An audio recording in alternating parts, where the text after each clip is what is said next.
Welcome back, everyone, to Lesser Known Operators. I'm your host, Nicholas Allen, and my guest today is Korey Heaton, a Special Operations Team Alpha member from the 3rd and 10th Special Forces Group, better known as a SOT-A. So, if you're like me and you never actually knew what a SOT-A definition was, I'm going to read it to you right now.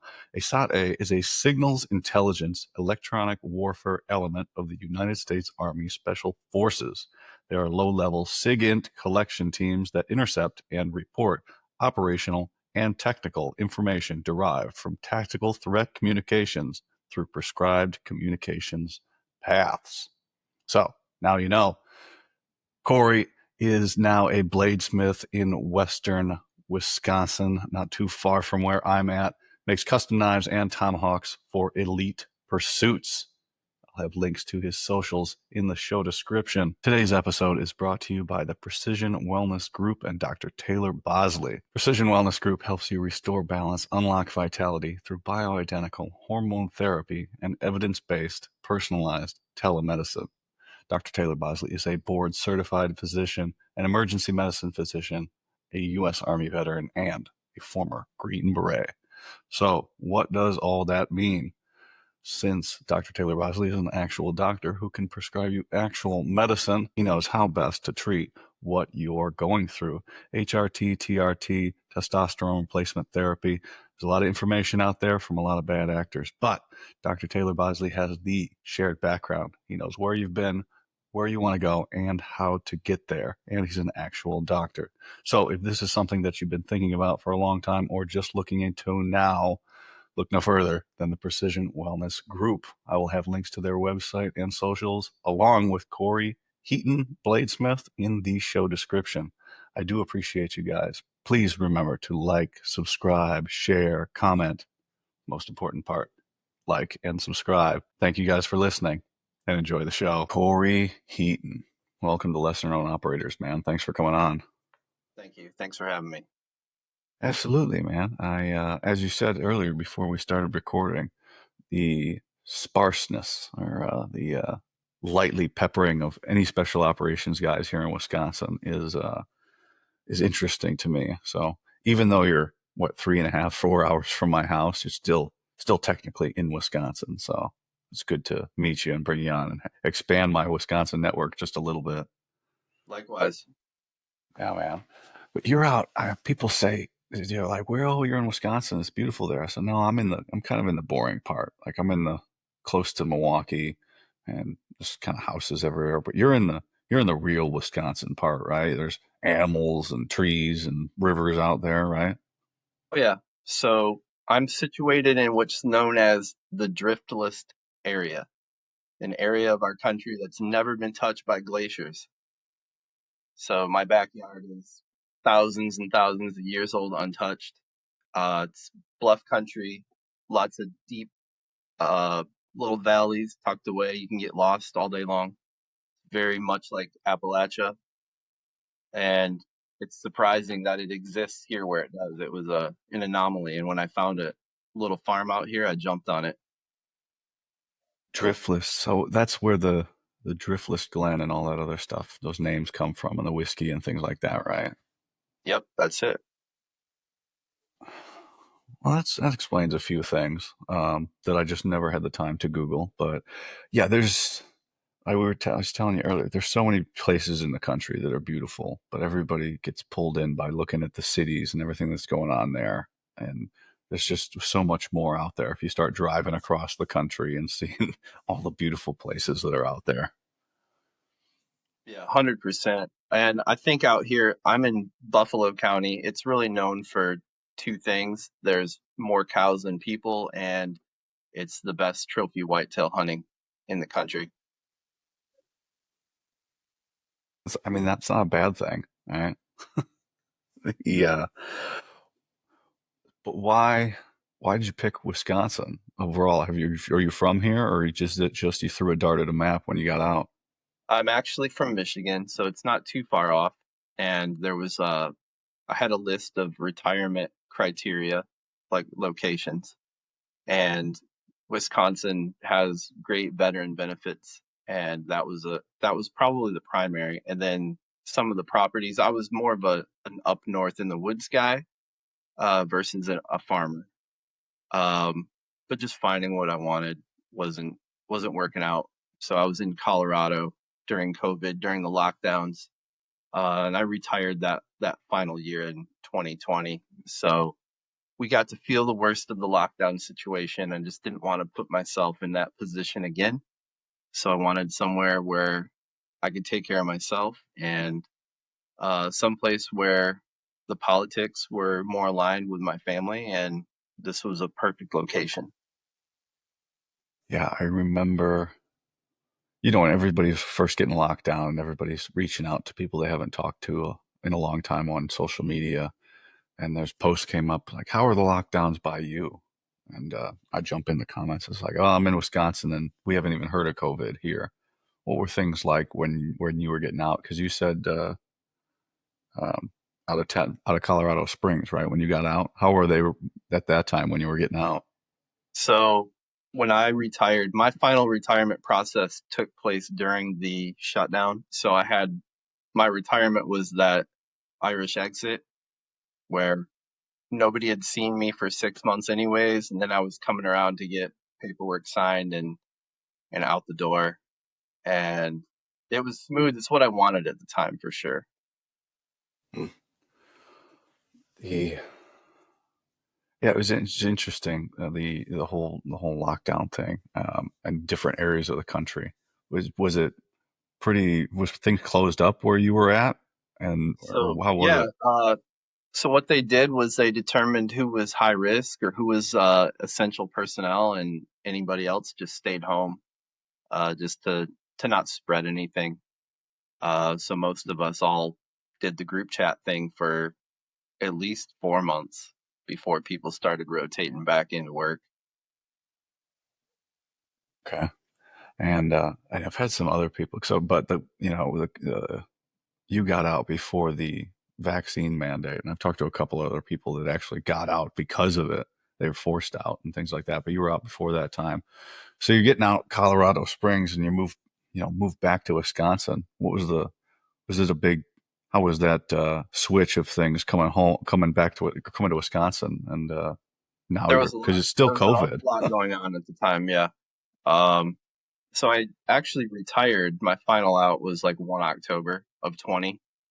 So there was that period there, the fall of 20, where I was looking at the contracting side and the opportunities that were in front of me there. And just as I was getting more into expecting that I would be contracting for a while, I did want to, pick a dream home location, something that I always wanted our kids to grow up in the country, sort of like I did, maybe a little bit more wholesome upbringing, and to be able to go out and have fun and run and jump and play and throw rocks without causing problems with neighbors and just the associated stuff with crowds. And so now they're out in the middle of nowhere and they love it, completely feral. Fun man. Yeah, I remember as a kid we lived on a farm and just nothing. It's all houses now, but down it's on the other side of the border in Antioch, Illinois, just on the other side. But there was nothing on the other side. It was so much fun as a kid. You just run around and just do whatever you want to do, and then you just come back for dinner or something like that. So yeah, that was. Um, why do you want that for your kids? Is it just because of you traveling and just beating on it for 20 years and just getting after it and you just want to relax or what? Yeah, well, a lot of it is, and I'd like to say I wanted to just park everybody somewhere safe so I could go continue to work, but the realization occurred to me that I really didn't need to be gone anymore, and they'd waited long enough for me to be, here and prioritizing them. And so by giving them this environment where, I can take them out and walk in the woods and show them stuff and take care of the animals and teach them how to take care of animals and how to help their neighbors out. I think it's rewarding. So it fills that gap that you get when you leave the military for sure to continue to try to achieve something. Yeah, everybody has a slump when they get out, and it lasts however long it lasts. For me, it was several years, but some guys pick it up pretty quick. They never stop, or they go right into contracting, as you said, and they make it worse when that ends. And then they go, oh shit, now I've put off everything. I haven't gotten ready for that. But that's good, man. Whether you're settled down into a nice quiet area and you had your family around you, so that's Yep. good. It's But something. It really is to be able to go outside at night and not see a glow from a city somewhere in the distance. Completely black, all the stars, all the insects and the animals. It's a great place just to like exhale and kind of be like, okay, you made it. yeah, peace and quiet. Well, that must work well for making knives, though, right? It does. I tend to work better on reverse cycles, so throughout the night there's grinding, welding, hammering, all that noise just disappears into the hills. Why'd you get into knives? Is this something you've always done, or you just pick it up when you So got out? I think I just grew up in that era of the 80s action hero knife stuff that kind of set that seed in my earlier years where I appreciated cool looking knives and heavy duty stuff. Um, and then throughout my career, I was kind of into it. I'd always wanted to take a nice blade with me anywhere I went. Um, Kind of had some exposure to a knife maker in Fayetteville at the time. He's passed now, but his name was Bill Maynard, and he was the knife maker. He was actually one of the contenders for the Yarborough knife back in the day, but obviously they didn't pick him. He took me under his wing when I was a private in the 82nd. Had me over to his shop a few times, and I was like, I'm doing this for sure. Some point in my life, I'm gonna do this. And it took maybe 15 years later before I had the time to say, okay, it's maybe I want to actually do this now.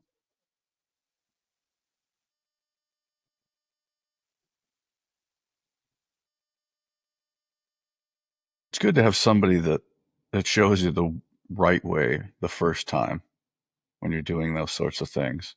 So you're not, because if you learn some bad habits, especially with those, you're not going to get rid of them very easily.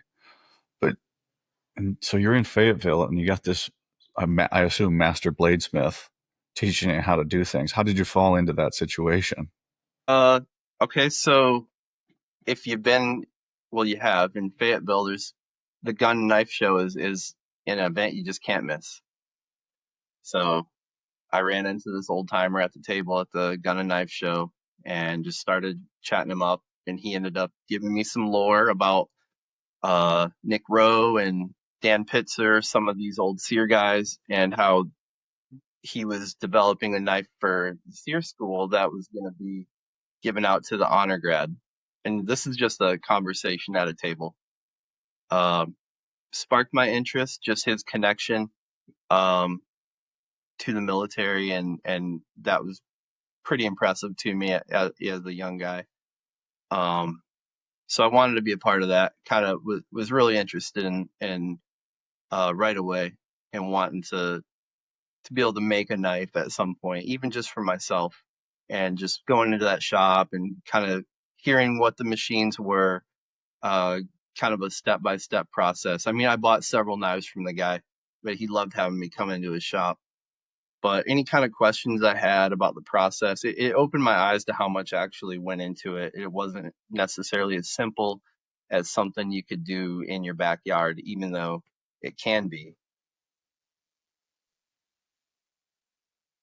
What is it about like the knives and steel? Like I like working with wood and stuff. Although I'm just very disorganized. Always have been. I blame that on my first boss for teaching me no organizational skills. What is it about making knives that drew you in so much? Well, for one, the functional art aspect of it, it's something I'm actually going to be able to use. It's not just a picture hanging on the wall or whatever. Uh, so kind of maybe it's along the lines of the car bug. what gets some guys with cars. Um, they'll be out there every Saturday waxing it, and they just appreciate everything about it. And it's the same way for me. Just the lines of the knife, the functionality, the blade geometry. Does it look cool, in your hand when you're doing what you thought you'd be doing with it? It's kind of a big deal. And I guess like maybe just my upbringing. My grandpa gave me a knife when I was like 14. I still have it. It was important to me. It's like an heirloom to me. And I wanted to make things like that, that someone would be like, this is definitely something I want to pass on. Yeah. You feel like you're making stuff like that now? I do. Yeah, absolutely. Most of the time I'm making stuff, it's fathers and sons getting a combination, uh, brothers. I make a lot of sets, 3 or 4 knives for buddies, for friend groups. And when I make something like that, it definitely it means a lot to me to make that. And the same thing for the team guys, going away gifts, team gifts. That's that's been pretty much 90% of my workload.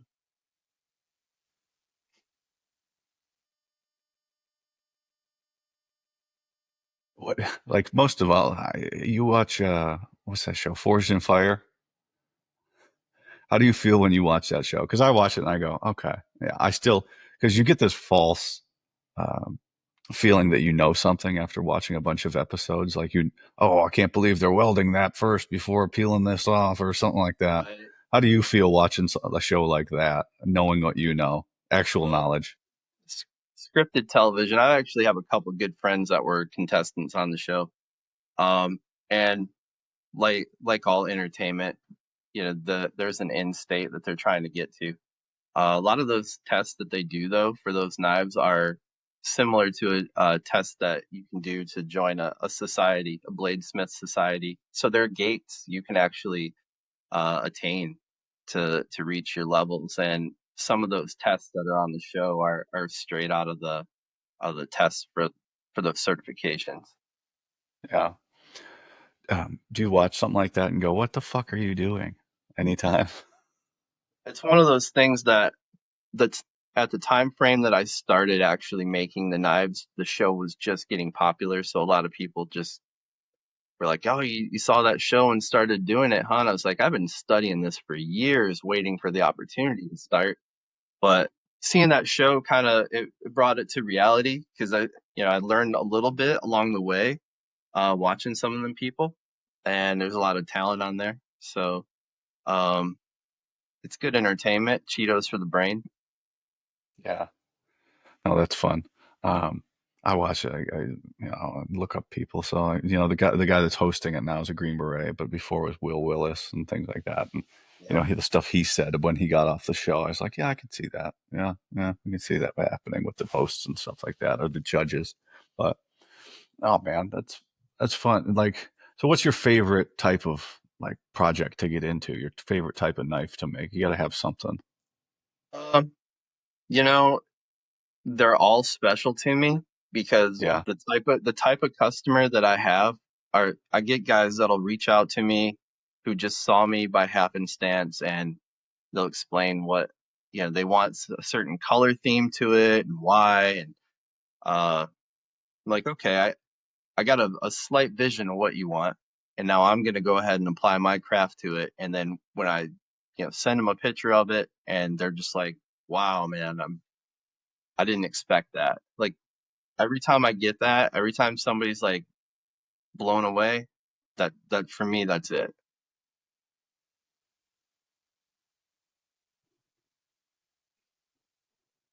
it's probably like akin to people going to a tattoo artist because they tell them what they want and then they come up with this drawing and they go, oh man, that's nothing like what I was thinking. Well, this is what I do professionally, and so you're obviously gonna and hopefully like what we have put together for you. um well, that's fucking cool, man. Like, Exactly. The tattoo analogy is really it because I get a lot of guys that'll come to me with something that they drew or they've had an idea. They've wanted this knife for a while, and if they ever met a knife maker, they were gonna tell them about it. And when I get a sketch like that, I look at it, see what's going on, and try to narrow it down, and then usually guide the customer to answering their own questions, what they need and what they like. Like maybe they don't need saw teeth on the back, yeah, and just give them some guidance and options as well. A lot of people don't know what options are out there. They see something and they're like, I like that one, but they don't know it's fully all available to them. You were in for the entire history, the whole global war on Yeah, terror era, right? 21 years. Yeah, It's it's all the way back. pretty stressful stretch of American history there. Does just doing the knives now, is it just you can just zone out and relax and there's no other worries about any of that shit in the past? Yeah, for sure. And honestly, that's a big part of why I started it when I did back in 2016. I was still active duty when I started, and it was one of those things where, just the mental gymnastics of day-to-day life and soft, the things that are happening in the rear, not out on the range having fun, not on the drop zone, just the bullshit, the deadlines and stuff. And you'd come home from work, I'd try to get a good 45 minutes in at Thor before I'd go home. And still, my head is still wrapped around what was going on at the meeting or whatever. And then when you get into the shop, you just start grinding on something, beating out a piece of steel, all of it just shuts right off. And that was crucial for me. Very cathartic, right? Um, for me, it's the gym. Like I I'll I just don't get into hobbies like I used to. Like I'll have it in my truck, but I'm not one to go work on it or tune it, like do little things to it. I just it doesn't interest me, and everything else I get into. But man, the gym. I get into the gym and I can fine tune. And when you get that hobby that you're like, I love doing this. Um, of course, with me, there's a risk of injury. Like, what are you cognizant of? Like, safety first all the time, because if you hurt your hands while you're working, then your hobby's kind of done, right? I mean, we play it fast and loose out here. Uh, but you're not lying. Got a pretty significant livestock related injury a year ago, and I was like, I may not swing a hammer again. Fortunately, it was over to, it healed up. What'd you get? Fucking kicked or run over or something? Yeah, I had a 400-pound boar that just woke up and decided he was fully sexually mature and no longer friendly. So we we did Thunderdome in the barn. I won. Uh, but it was it was sporty. Okay. All right. Well, at least you won. But Yeah. so that's how you got to there now, but that's a long way from, because where you originally from? You originally from Michigan, you said. Yep. Grand Rapids, Michigan. Grew up in that local area there and enlisted from there as well. Why did you what causes young Korey Heaton to walk into the recruiter's office and say I want to be infantry? You haven't been to Michigan, I guess. I've Midwest, man. I grew up on a farm. Like, I partied too hard one night and decided to join the military. So I don't know. Anything's possible. Yeah, much the same. I just found myself like 20 working a job, and I'd kind of always kicked around the military idea when I was younger, but then you're 18 and you get that friend group and everything's going fine, so you're not necessarily in a hurry to get out of town. And then I just woke up one day, I was like, it's well past time to get out of town.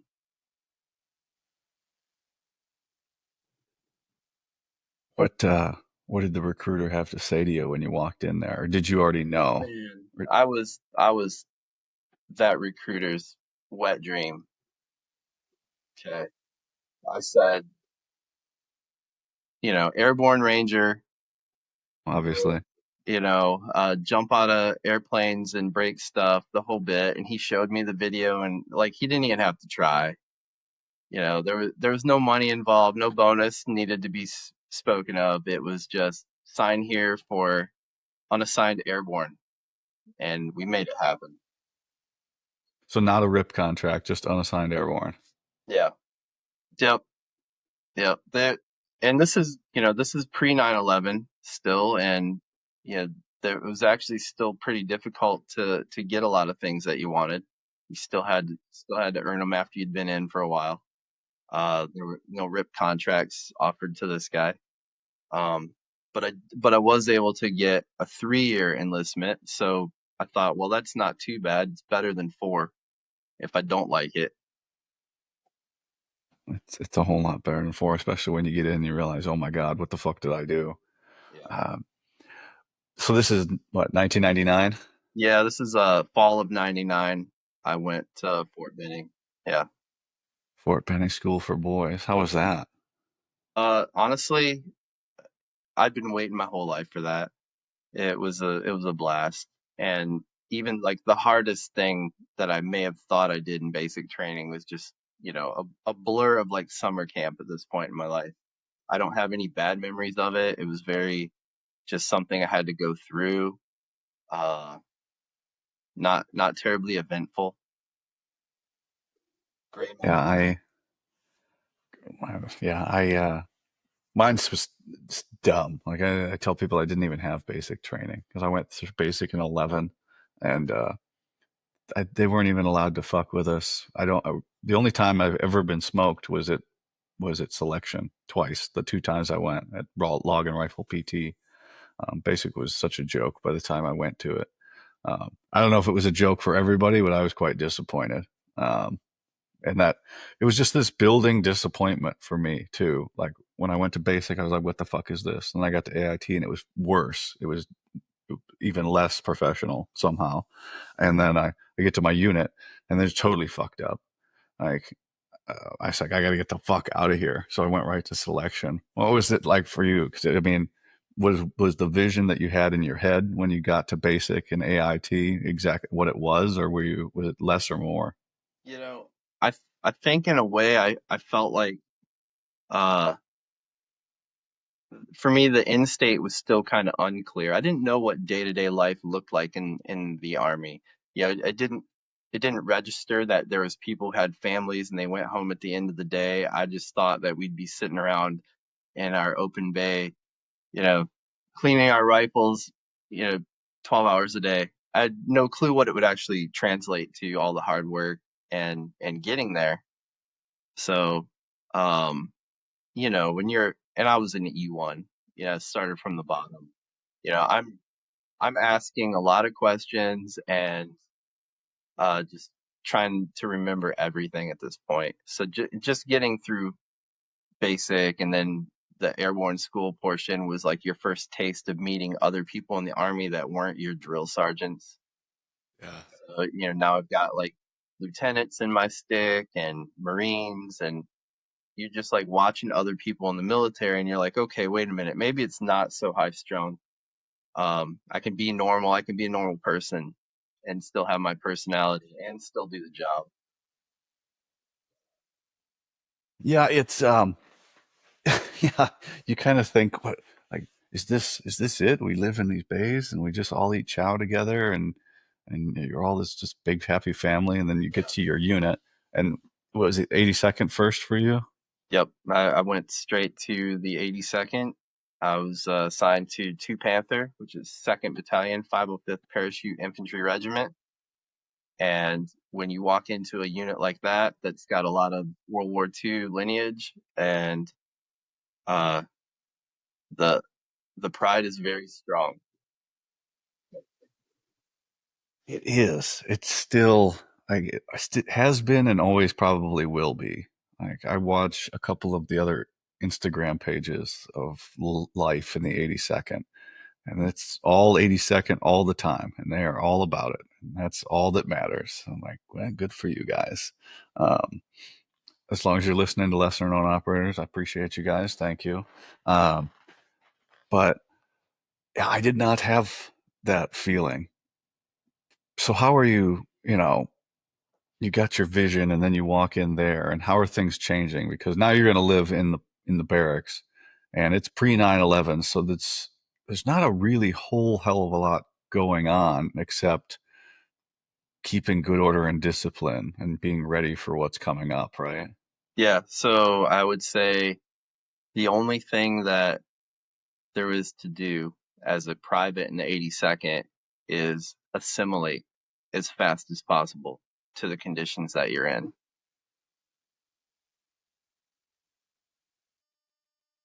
And what was your way of doing that? Well, uh, I don't know if it's just a third platoon thing, but when you get assigned to a third platoon, at least in my career experience, it's going to be a little wild. It's usually going to be like the island of misfit toys, which is exactly what my first platoon was. Um, and just becoming a member of an infantry platoon in itself, regardless of the unit or being airborne or anything, just being a grunt in an infantry platoon is it's a tribal experience. I think that a lot of people either aren't cut out for it or they were absolutely born for it.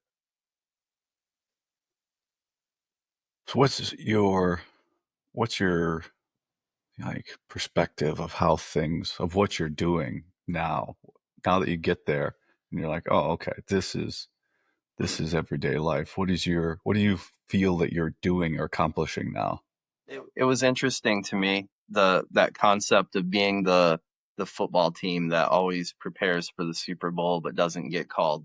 That was kind of the attitude that the guys had about it. Just constantly being on rapid recall status, 1 hour recall. Um, at that time, anything that hindered your ability to drink or go out to the strip clubs was kind of a drag. But Um, yeah, I think everybody there liked the fact that they were a part of the 82nd. They were a part of something, even though it was big and stupid. Um, but it was a great place to start your career, because after you leave there, um, it's you're likely not going to find someplace that was worse. You're not gonna find some place that's worse, or you are gonna find, or you're gonna be in some places worse. I guess you could find someplace worse, but like the experience that being a private in a unit, it wasn't the worst place to be. I guess that's what I'd like to say. Yeah, I can see that because I've talked to a lot of people on here and off of here, and my whole perspective of the regular army is from my little path in the regular army, doing basic AIT, and then I got to my field artillery unit, and I go, "What the fuck is this?" And then I went to staff, which is even worse as a private, as if you're halfway intelligent and then you know how to type and then you're good at PT, well, you're not going to go do your job. We got another job that you can do. So you're going to go sit in an office and sit at a computer or a desk and process. What was I doing? I was in S2, so I did clearances, which is obviously what I signed up for. So and then you're dealing with people. You're like, what the fuck am I doing here? Like, this is not what I signed up for at all. So my view of the regular army is just that it's fucking garbage. But that's from the path that I took to get there. And I was like, I gotta get the fuck out of here. And that's what I did. All of my time, all of my mental fortitude, everything went towards getting the fuck out of Fort Sill, Oklahoma. Cause I was like, this fucking sucks. If the regular army's like this, I gotta get the fuck out of here. Uh, and if I had gone to a better unit, it probably would have delayed that a lot more because I talked to people and they're like, "Oh yeah, I loved it. It was great. We were doing this all the time. I had a bunch of friends and all this sort of shit." I was like, I didn't have shit, man. I fucking E7 that hated all of us, yelling at us, but he's having problems at home and just people getting DUIs and all this other shit, and we're getting in trouble for it. I was like, this fucking sucks. It must have been. At least you have in the line company, you've got all your friends around you, or the people that are legally required to be your friends during that period of time. That's that's it. That's what you have is you got your buddies. I mean, I try to think of how many times I was ever really involved with anybody outside of my platoon at that level. Like E5 and below, like I didn't mess with anybody not in my platoon. I had no business talking to another platoon, going down their hallway. Um, yeah, so you are pretty much tribed up with your guys, and you know how that can be in a garrison environment with alcohol. It can get pretty interesting, and this is pre 9/11, so the army was a completely different animal altogether. There's a lot of fun. Uh, at the time, big drinking culture. So, for context, I mean, being in the 82nd actually made me quit drinking by the time I was 21. Okay. Got all my drinking in before 21. How legal of you. As you were saying that, before we talk about that, I just remembered, like, so I'm on staff. So we've got this company, and there's only a few soldiers in it. And then, because usually you're all in the barracks together, right? So when I signed in, somebody put something in wrong. So I didn't even live with the people because you're in the same hallway as all the people you work with if you're in the barracks. Well, I was across post by myself over in some other. So not only did I not have anybody that I wanted to hang out with at work, then you didn't have anybody at work or at home that I hung out with in the barracks because I'm in the wrong barracks. They put me in the wrong building. So I'm not even with anybody from my unit. So I don't know anybody. So it was like this even more segregated experience that I went through that just popped into my head. I totally forgot about that. But you said you got all your drinking in before 21. What, like, that's got to be, that's an interesting realization to come to by the time you're 21 that I don't need to do this anymore. Because it took me, what, 37 years, I think? Yeah. Yeah, went pretty hard there in the beginning, I think. I mean, I'd been an underage drinker prior to the military and was trying to do the right thing and realized that I'd actually come to like ground zero for underage drinking. And in the B's, you're in the bricks, you're in the barracks, man. Nothing's going on. You're not out driving around getting in trouble. I don't condone underage drinking. Just throw that out there now. But at the time, um, nobody got hurt, and nobody was getting DUIs. So isolated to the barracks, and again, life, limb, or eyesight. Don't call the platoon sergeant. It was a lot of fun. I mean, your whole mentality. I mean, you were basically had that varsity mentality that if the president calls 911, a CQ desk phone is going to ring, and you will head out to Green Ramp and be ready to go. Um, but in reality, it's just a lot of is it Wednesday yet? Is it Thursday yet? What's the special at Sharky's tonight? Um, it's a lifestyle. What's the special at Sharky's tonight? Um, yeah, that's uh, that's a big part of Fort Bragg life in itself. There, um, but then you be there for a while because so you've got to be like private first class now. Then the CQ desk phone does ring on September 11th. Well, kind of. Command calls and says we need to put up triple strand wire around the barracks and around the staff duty or the battalion headquarters. What was that day like for you guys? Because I've talked to a lot of people who were on Bragg that day. What did you got? What stupid thing did you guys get up to? So that morning, my battalion actually assumed DRF 1, which was the Division Ready Force 1. We were literally the first guys who were supposed to respond to something like that. Um, but well, I mean, the day of, I think we had road marched out to confirm our zeros. Was what we were doing that day. Um, just a light road march. Um, Zero back by lunchtime. Make sure you palletize your bags. We were in DRF1 status kind of ops, right? Just everybody's still wearing pagers back then. Um, and honestly, like DRF1 for us usually meant less bullshit, less details to do. Um, so any other day, and we were on the zero range, and I think half the company had pretty much. I think they were doing some Alt C qualification stuff too for some of the guys, and everybody goes up, confirms their zero, and hanging out in the trees, maybe cracking an MRE or whatever. And at this time, a handful of people in the company might have a cell phone. And there was a kid who's like, mom just called him and told him about it. So it started to like make its way through the crowd within the first 20 minutes. Uh, I would say within 30 minutes they had trucks there to pick us up. Like they were like, shit, something's happening, get these guys back. So thinking DRF1 mindset, it's like, okay, we don't know what happened, but obviously they said get the DRF1 company back. So I've never seen that kind of urgency before out of anything in the unit, to get something that fast.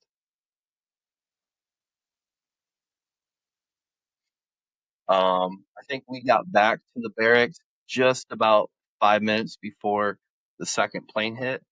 And at the Well, time, this is even before the first, so the second one hasn't even hit, and they're already like, uh oh. yeah, yeah, That's interesting. I'd never seen trans come out and pick anybody up from the range and shut down a range that fast ever. Um, so they definitely, somebody thought it was a good idea to get us ready, but to get us ready ended up being, we locked down Fort Bragg. It became a closed post, and that was us.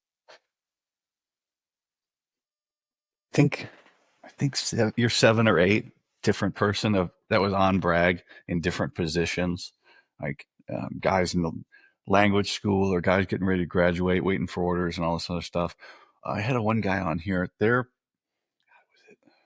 want to say this, but their unit, their battalion was on Bragg, um, doing a battalion-size exercise, and their higher headquarters had nothing for them, so they dug in out on one of the ranges, a battalion-sized encampment in their tents and shit, and sat there for like a month while you guys locked down post because they didn't have anything for them. They were supposed to be their training, but the higher headquarters didn't have anything for them, so they just dug in and started conducting battalion operations in like a defensive position inside of Fort Bragg for like a month and shit.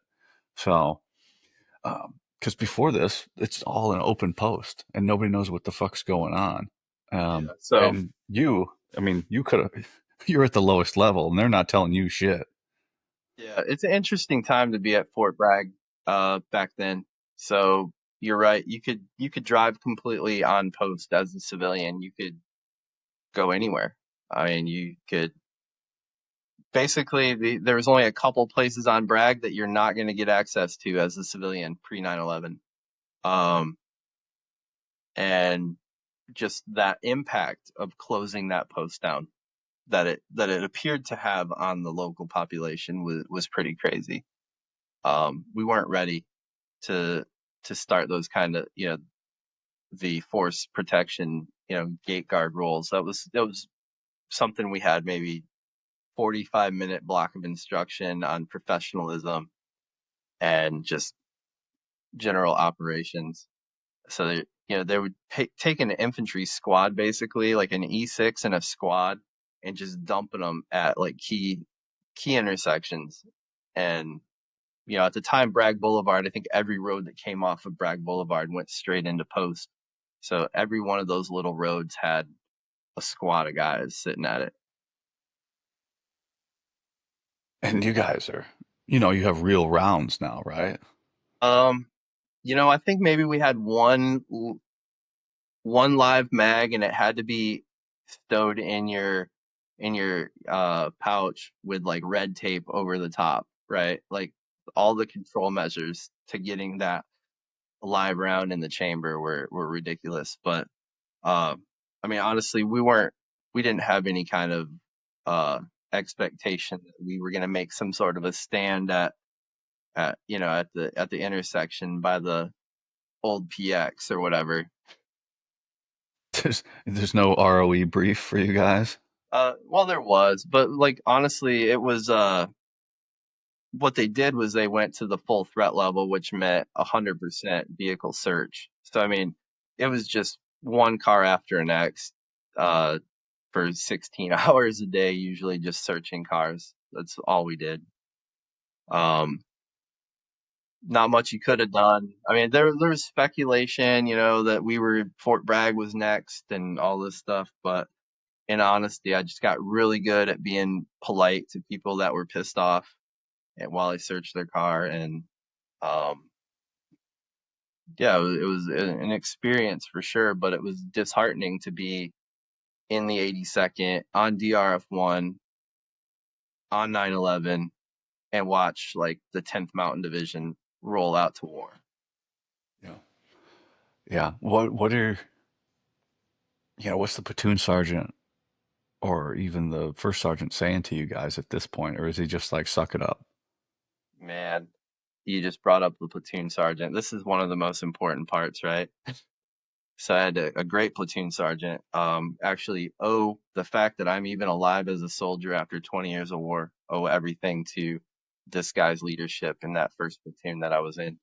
Uh, we had a really great platoon sergeant, and he knew how to feed on people's energy. He could feed on the weak, he could feed on the strong, and like one thing that we noticed right away is that a lot of guys who were short timers became experts on stop loss by about the afternoon of 9/11. And so there was a quick peer session, and we removed all the dead weight from the platoon so that the guys that wanted to be there could be there, and the middle of the road soldiers could lay their shit out and get ready to clear the army. Um, you had kind of like no matter what shitty job you were doing, you're going to do it the best. Um, no matter what the circumstances are, you're not allowed to frown. No matter how bad it is, just smile, take it. And those stern lessons learned early were very helpful.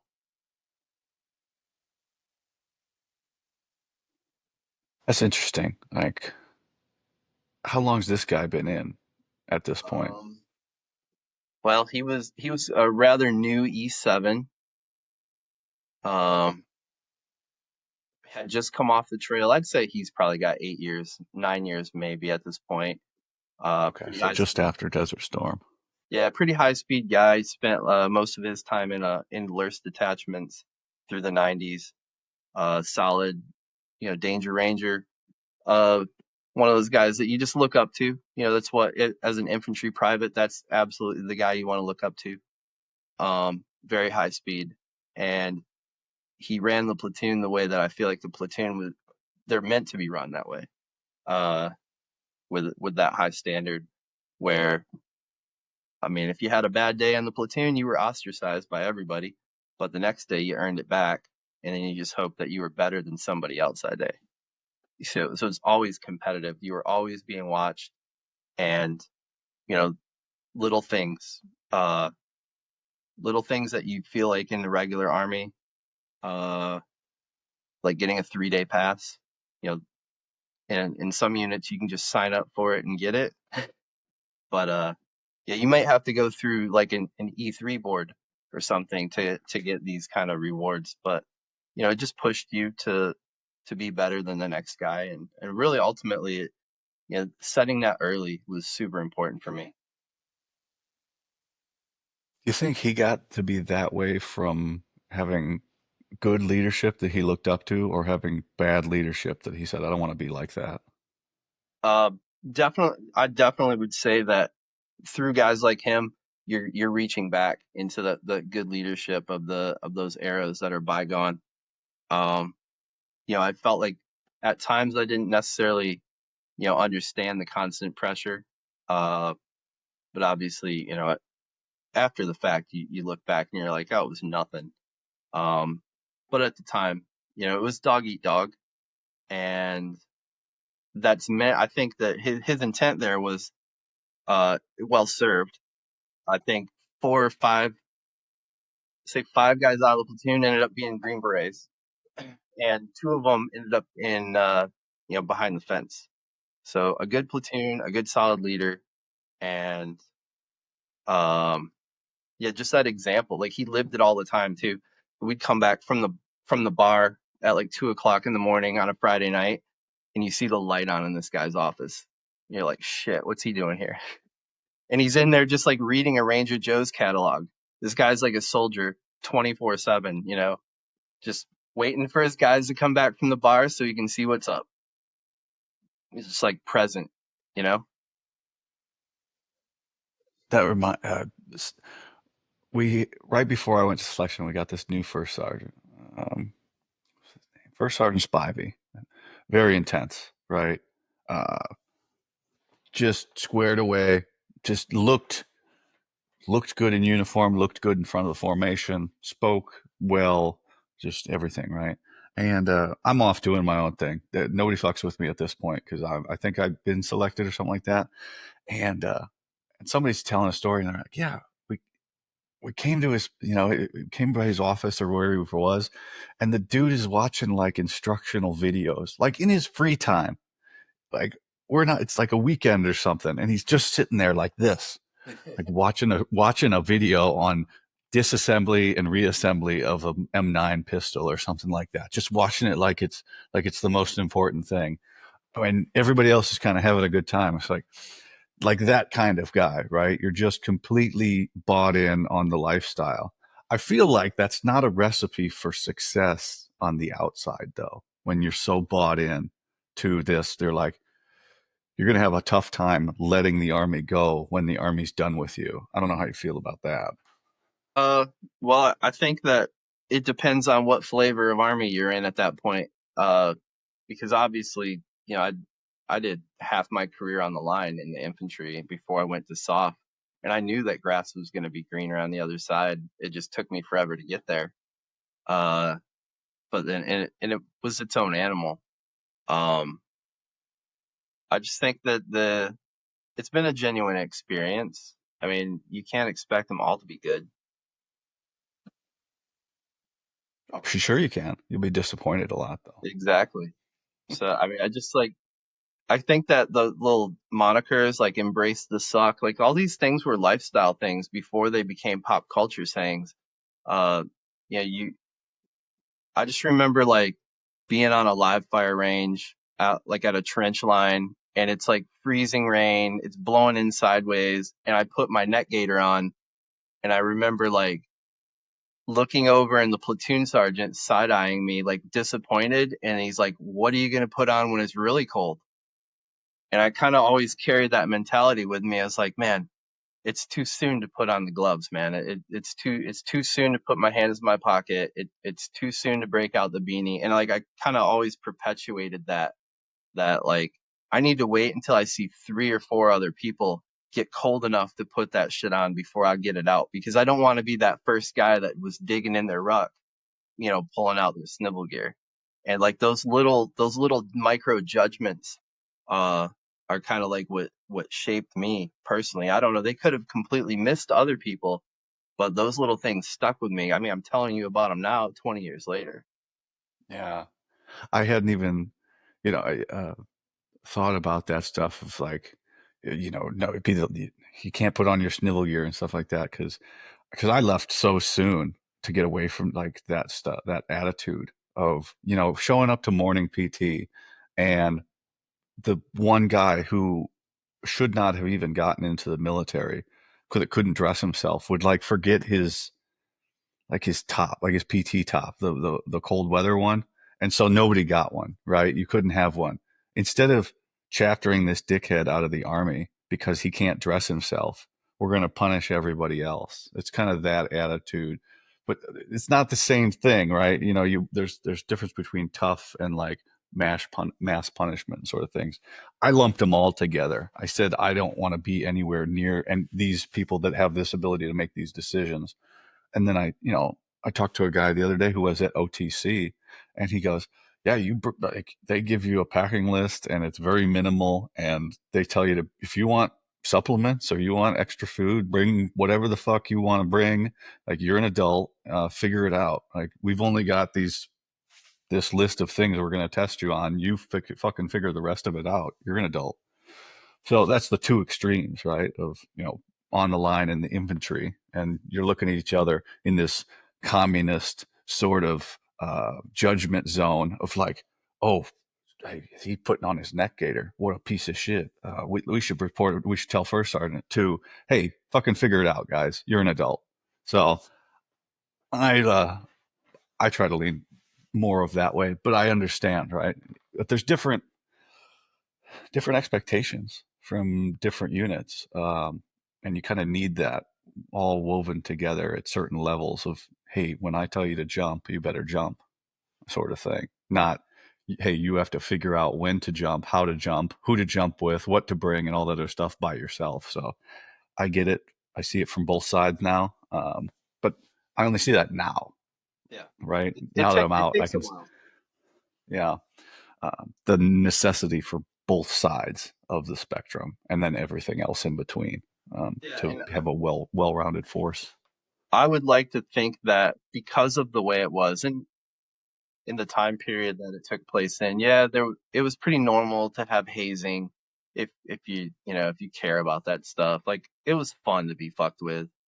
Your team leader would send you to go retrieve another team leader from another platoon with no part of his body touching the ground, and you'd have wars going on, and it was just to stave off the boredom of the junior NCOs.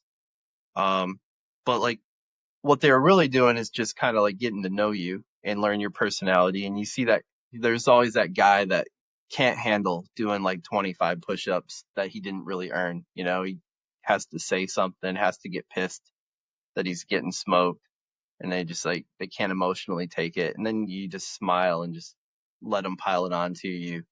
Um, it builds that resilience. I mean, even though it is at times demeaning to low crawl down the hallway in a ghillie suit made of mop heads. At the end of the day, you'll look back and be like, well, I'm never going to make anybody do that. And, but nobody's going to take that away from me either. I got to do that. And at least I can tell the shitty story to somebody and they can think about how good they have it now instead. Yeah, yeah, that's there are benefits to all of that, and it works. But now it's all gone. Like all that's gone. I know. From what I'm told, it's all of it. There's no levels of any of it anymore. There's some, but if the farther you get away from 82nd or the 101st, or getting away from the flagpole, I don't even want to say flagpole, away from, as you said, the units with all that history that's all passed down, that's really hard for them to let go. And you start getting away from that, and it's all gone now. The generations have changed, and don't know if it's going to come back. Some of it for good reason, like you say, hazing. There's some that was inexcusable, like actual abuse, and guys would let it get so far into that everything gets shut down. All the, what do they call it, esprit de corps or whatever it was used as. Um, you know, it's not, there wasn't hazing, but since like that, I don't know, you're becoming one of the boys. Yeah. That part of thing. Yeah. There's People definitely a take it rite of too far. passage there. Um, Yeah, and it doesn't have to be the push-ups aren't the rite of passage. It's the shared suffering with the yeah. rest of the guys that when you're all looking around the circle at each other as guys are, arms are wobbling and they're falling to the ground and yeah, you're in that together forever. You'll always have that moment together with those guys. I still remember some great smoke sessions. I I don't I don't really remember. I remember some shared suffering at Sear. I just, where we're all laughing, and I go, I don't think it can get any. I don't think life can get any worse than it can get right now, and we're all just laughing. I remember that. That's, you won't forget. But man, none of the other stuff. But some of that comes with head trauma. I really wish I could remember some of those things, Yeah. um, until somebody talks to or brings something up, and I go, oh man, I had totally forgotten that. So, how long are you on gate guard? Is it just while you guys are on level one? Yeah, I think we held that down until November, probably because we ended up going straight to NTC after that. So we went Mm. from the DRF1 to the training cycle, and we were slotted to go fight an armor battle in the desert, which is what we did. Yep. Were you guys were light infantry though, right? Yeah, I mean, there's nothing better than an airborne infantry battalion to fight off, an armored cavalry regiment, right? I don't know. I don't think so. Yeah, I'm Yeah, sure there is. I mean, there's bigger pieces at play there with the something like NTC, but yeah, we just humped the hills and dug foxholes and did all the wonderful Fort Irwin activities. There are no wonderful Fort Irwin activities unless you've got a special forces tab and Yeah. you're on backside support. Well, what really sucked was that why it's so poignant to me is, we were all pretty salty that we were there, and that's when the combat was kicking off in Afghanistan finally, and like while we were there, the Rangers jumped in, and we were hearing all this stuff, through like Stars and Stripes or the Army Times while we're in the box, and it's just pretty disheartening. So, um, those illusions of being, the first one to get the call, all that kind of stuff went away. I was like, man, how did this happen? How did I miss it? We by all means, this should have been us. And then you start to realize where you actually fall in totem pole. Must have been pretty disheartening. All right. Yeah. I, So that's the same time, but what that did, yeah, I'll say that what that was what it took for a lot of the guys in the platoon to say, okay, next step time, because I really. did all this, I prepared to be the first one out the door, and lo and behold, it happened on the first day that we were on alert, and we didn't go anywhere like that. Yeah, it was a tough pill to swallow for a lot of guys. And then just kind of watching, you know, being marginalized in a way where you're like, wait a minute, we're not the only people that can tackle this problem. You're telling me that there's other units in the army that could go do this better than us. So, it gets the wheels turning, and dudes started to jump ship after that. Well, yeah, that's your guys' perspective. There wasn't like there's no plan for this, especially because the invasion was at one point handed to the CIA because Rumsfeld didn't have a fucking plan to get there. And from your guys' point of view, nobody knew it was going to go on as long as it did. You're thinking, oh, we're going to miss out. We got FOMO, right? Of Yeah. like, Okay. hey, we're first in the chute. Why aren't we fucking going? Little does everybody know that every division in the army is going to go 10 times Yeah. uh, over the next 21 years and rotate out through. And they're going to be so sick of it for the guys that started at the beginning that they're going to get out and all this other shit. But yeah, there's no plan. And then Rangers are one thing, SF's one thing, but all the divisions they got to be looking at like, okay, well you're here, and we've got to have if this happens in this area, and then they start talking about Iraq. Oh, we've got to hold this division because we're going to send these people here and all this other bullshit. But that doesn't get trickled down to you guys. They're moving divisions around like they're little pieces on a board, not even a chessboard. The black and white. What's that game? Go, the Chinese game with just the black and white tiles that they flip over. They're Yeah. moving them over here. It's not even a chessboard because they don't know what the fuck game they're playing at this point. So they're figuring it out. So yeah, it's but you got to take yourself back to that time and go, this is all we've been training for, and why aren't we going? So you had guys that are like, we're going to selection and stuff like that. Oh yeah. Mm. You were too early to, or did you even? What was your concept of going to any of those at that time? Because you didn't even go try to reclass for another 7 years, right? So in that era, in that environment, uh, it was double edged I would say that certain degree of leadership wanted you guys, the guys who were capable, to go on and do those things, but it was they're competing for talent when you groom an NCO in the 82nd, so you get a guy to E5, maybe you get him to Ranger School, maybe you get him his jump master. Um, you know, they're they're trying to grow from within as well.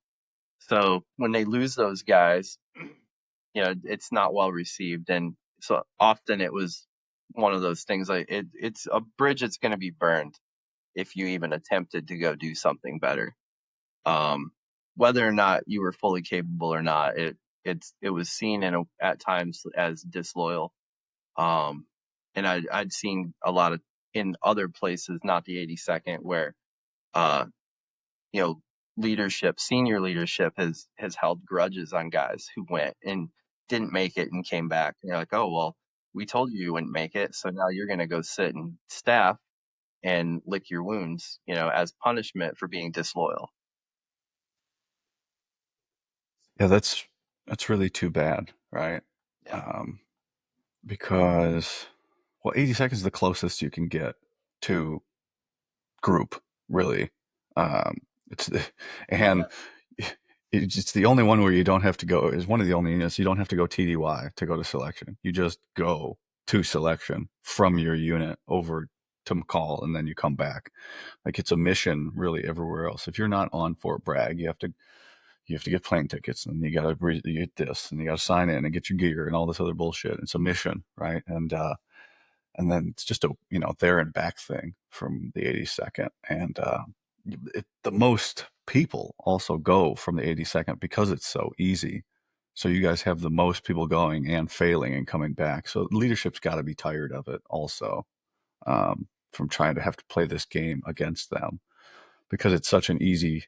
I don't want to say it's an easy button career, but it's just a, oh, you know what? I don't like where things are. Let me go try this out. And then they pass and then they're gone.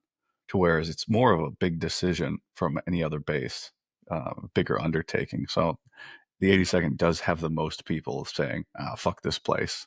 And, uh, and then they get selected and then they're gone.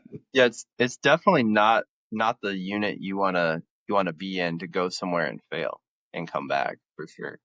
Um, but well, also I have to think about on that timeline is a lot of my buddies who had been in the unit before me. So my friend group is already, now promoting to E5, and they're coming back from Ranger School and stuff. And these are the guys who are looking for their next out. They ended up going out on, like, I guess it was OEF2, it would have been, um, with that unit. And I popped smoke and I went to Hawaii. I had to get out of there. I had two overseas options. It was like Italy, which to me in my mind was more 82nd, and then Hawaii. And I was really just looking for a place that I could go and be a grunt and just be in the field and train troops and be with my guys. And so that I'd heard good things about the 25th at the time, from guys who were there in the 90s. And they were like a no bullshit field unit, trained all the time. You're going to get really good at your job. And I was like, okay, that's what I want before I go to do anything else. I want to actually be where I need to be. I want to bring something to the table if I do end up going, to the SF side or whatever. I wanted to be not just like another Joe that showed up and now they got to train, the guy on how to do everything. Yeah. I've heard that about 25th is you're always in the field. You're just reset and then you're always back out there. Even though, people think it's an island, but there's a lot of space out there to do a lot of shit. Was that your experience when you get there? Is it you're always Yeah, doing something? absolutely. Hawaii was fast and furious for me, and I was there for 5 years. Um, so two of the I'd say I had two deployments out of there. Shit, I probably got less than a year and a half total time on the island altogether, just because you're in Hawaii, but now you're gonna fly to NTC, you're gonna fly to JRTC, you're gonna fly to another island to train, um, and then the deployment schedules. ended up being, 12-month deployment or 15-month deployment. So, and then you put those flyaway training cycles in between those deployments, you're never there. You're really not.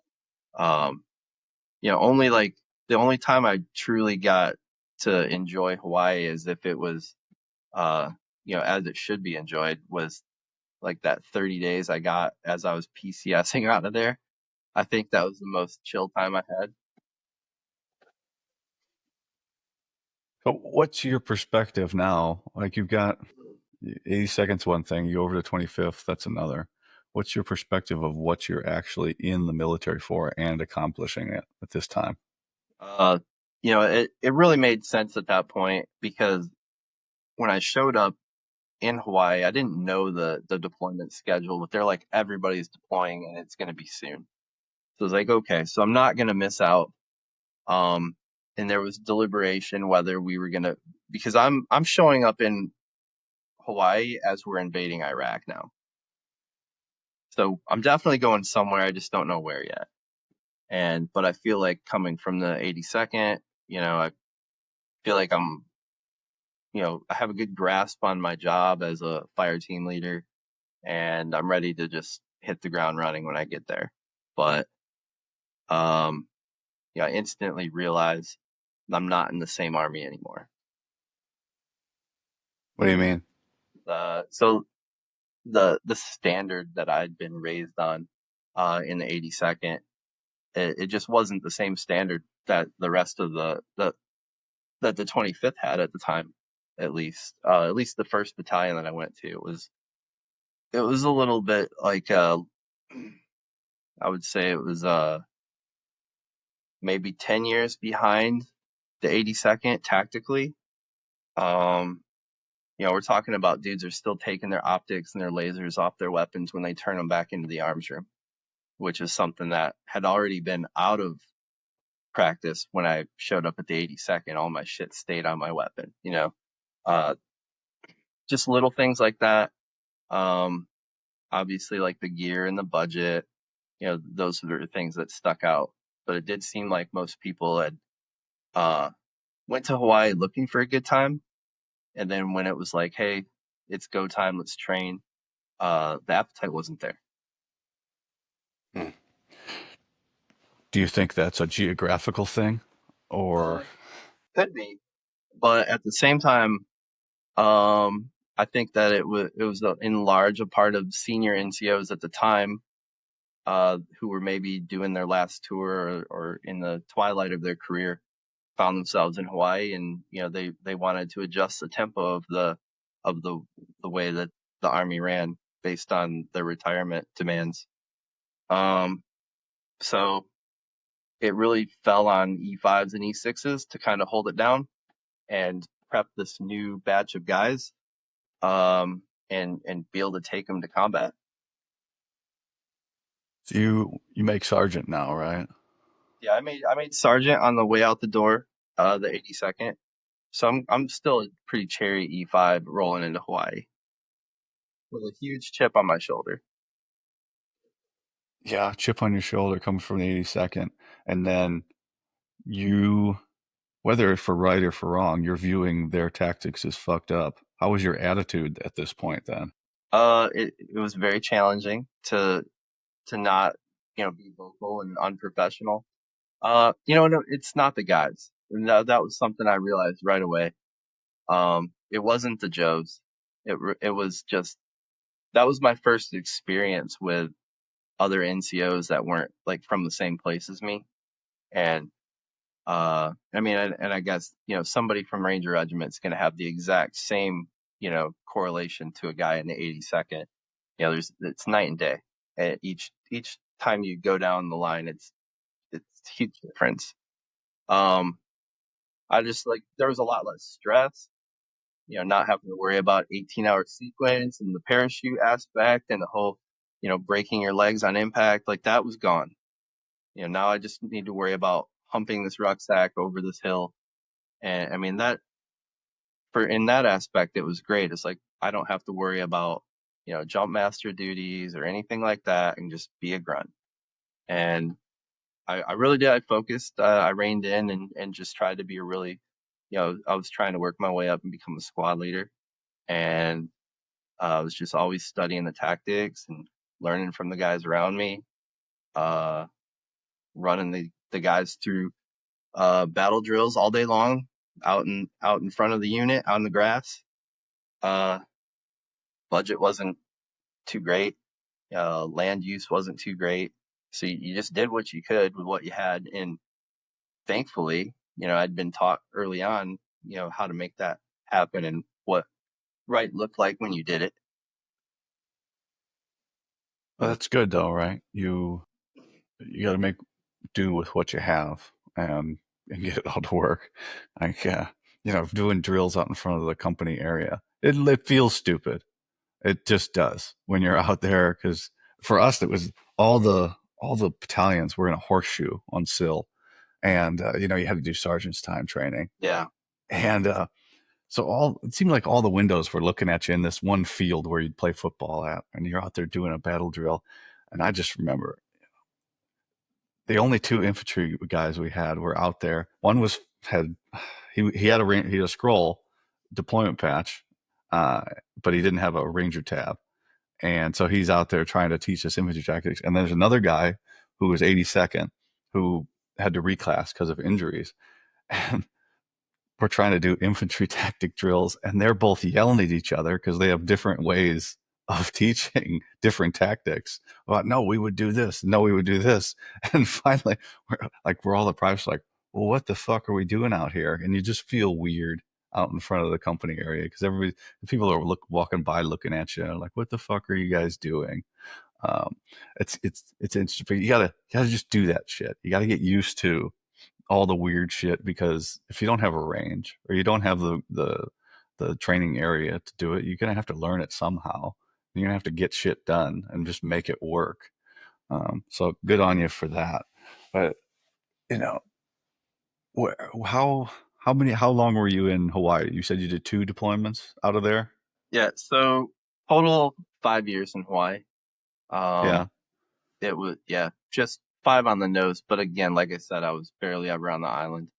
So had my first combat deployment ended up coming from Hawaii there, with those same guys that I trained up. And then but both of my long surge deployments were there. you mean 12, 15 months? Yeah. So I did Afghanistan for 12 months. We came back for a year, and then I went to Iraq for 15 months, and then came back and PCS'd. So that last little bit of Hawaii before I PCS'd was the only time that it felt like I was getting over on the army by being there.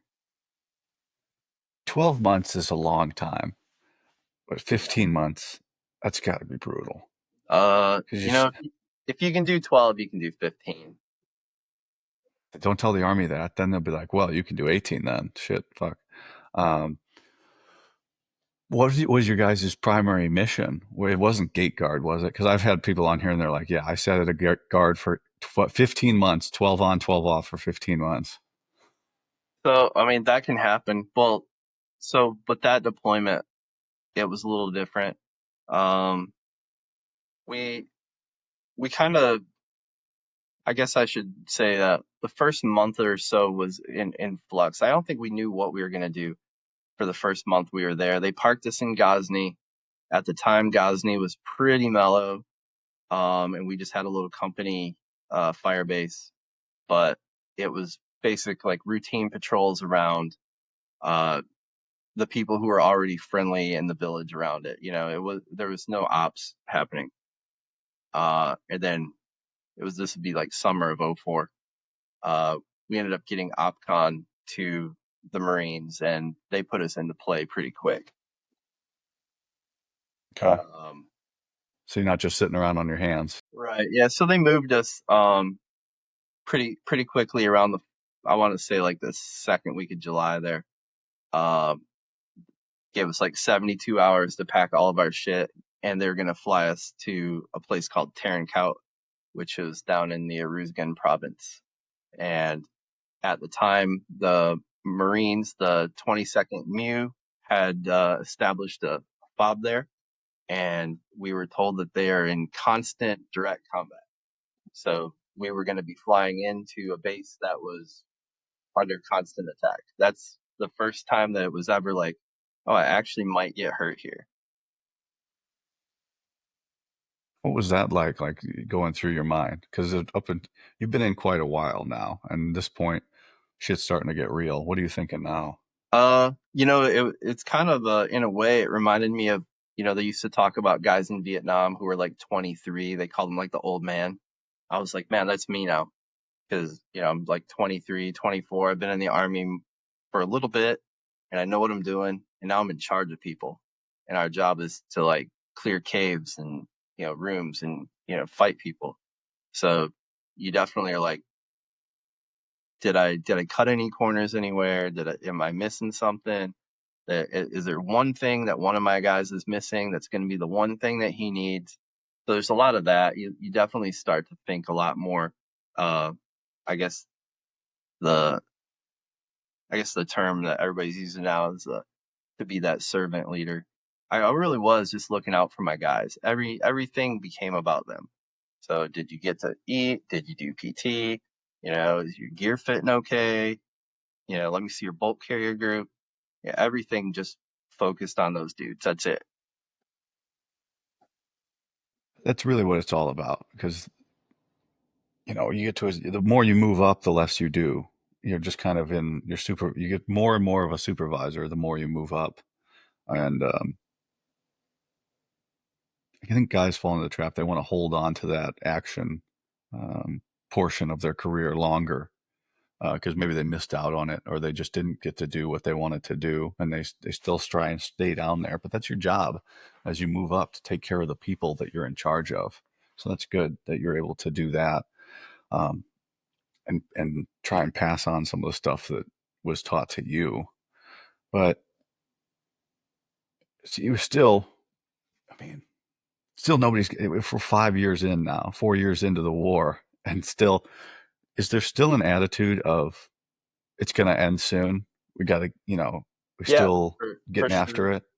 Yeah, I mean, if you looked at like all of our conflicts leading up to that, and you look at the duration, and it'd been pointed out to me early on in the army by somebody that like every 10 years there's going to be some sort of a conflict that requires troops to go to.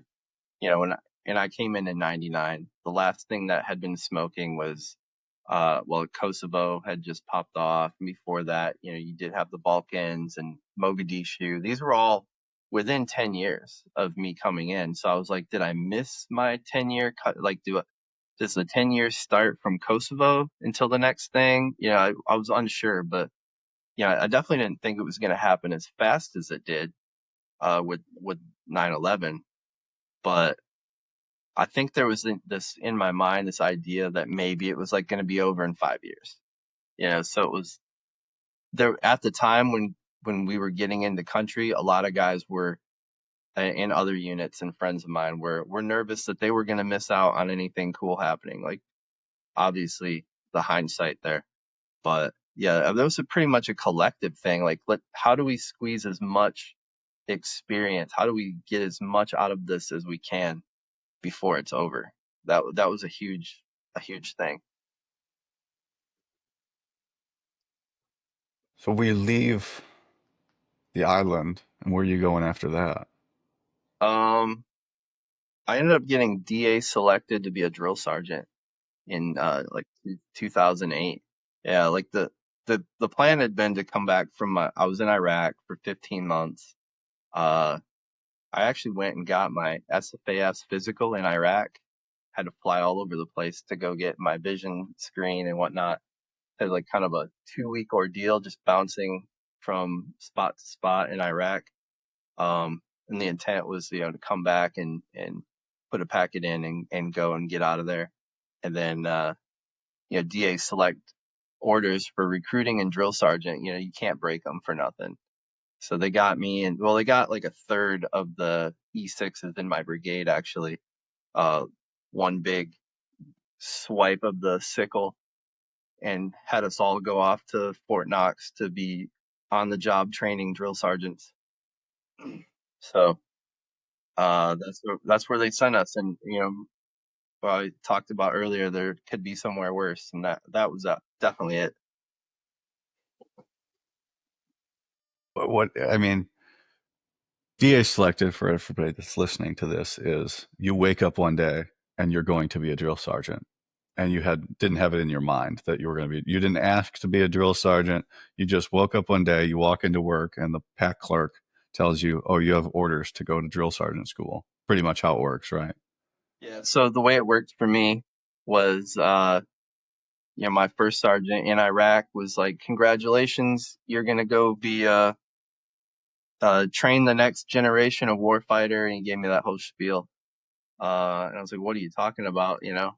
And I logged into AKO and saw that I had uh the orders in there, and at the time, so there's different ways they could do it. Some guys would get orders, to go to the school, and they would come back to their unit and out process, and then go on to their duty station.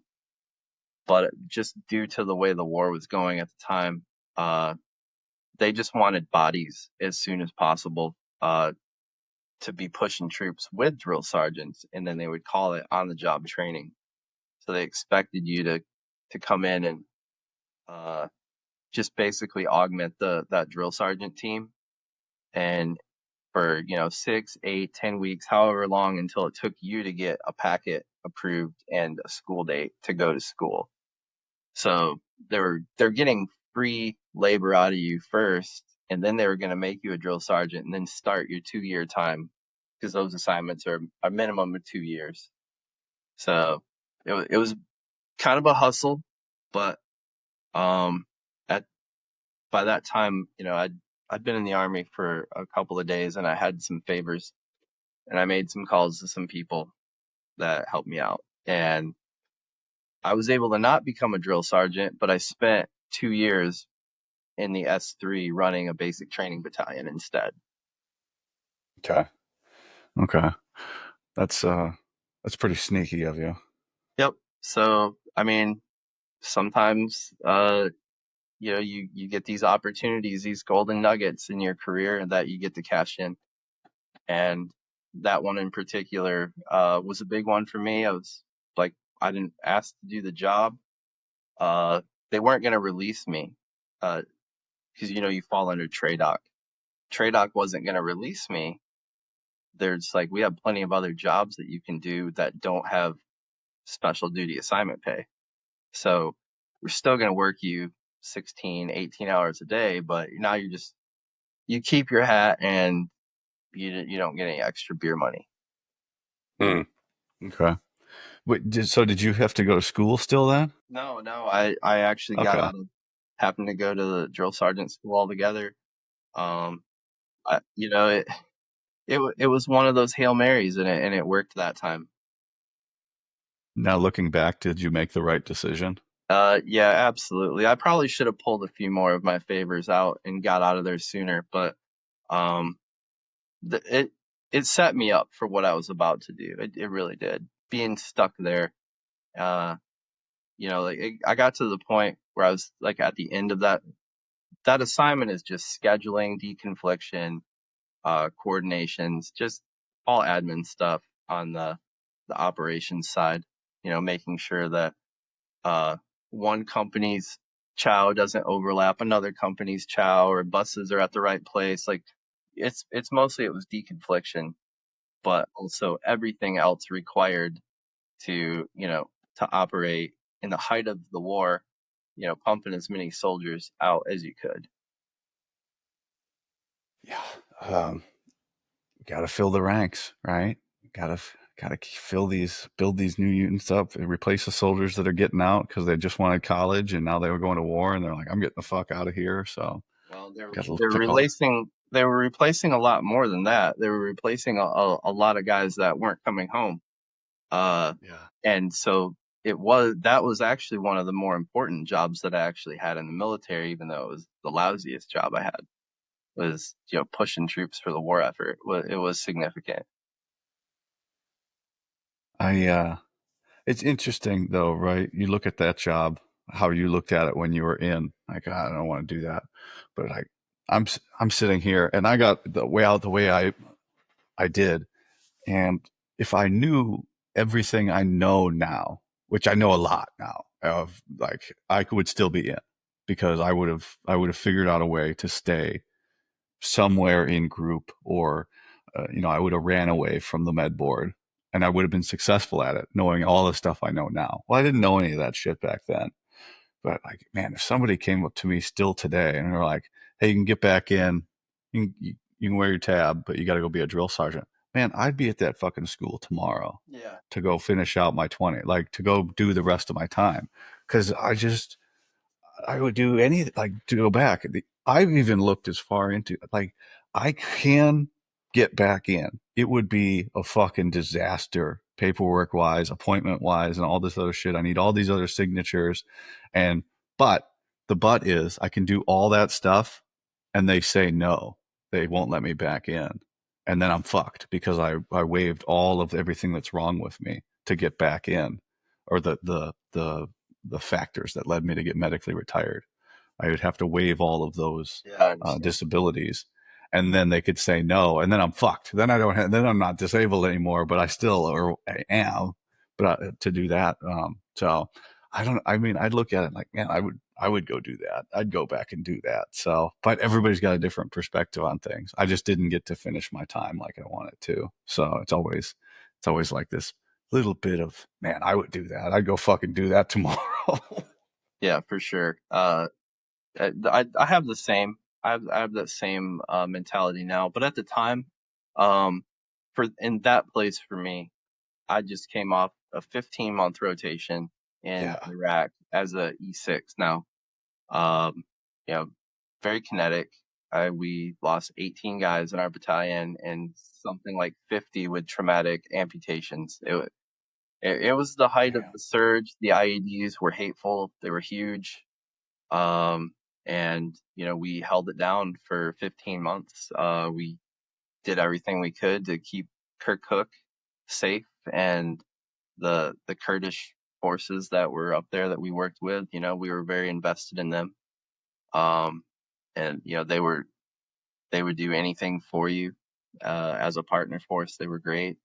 Um, I actually looked forward to going out on patrols every day in Iraq, which is what you do every day. Is if people don't understand what happens when you deploy, and for an infantry guy at the time, um, half your platoon was on days and half was on nights, and you spent 8 to 10 hours of road coverage out there just driving around.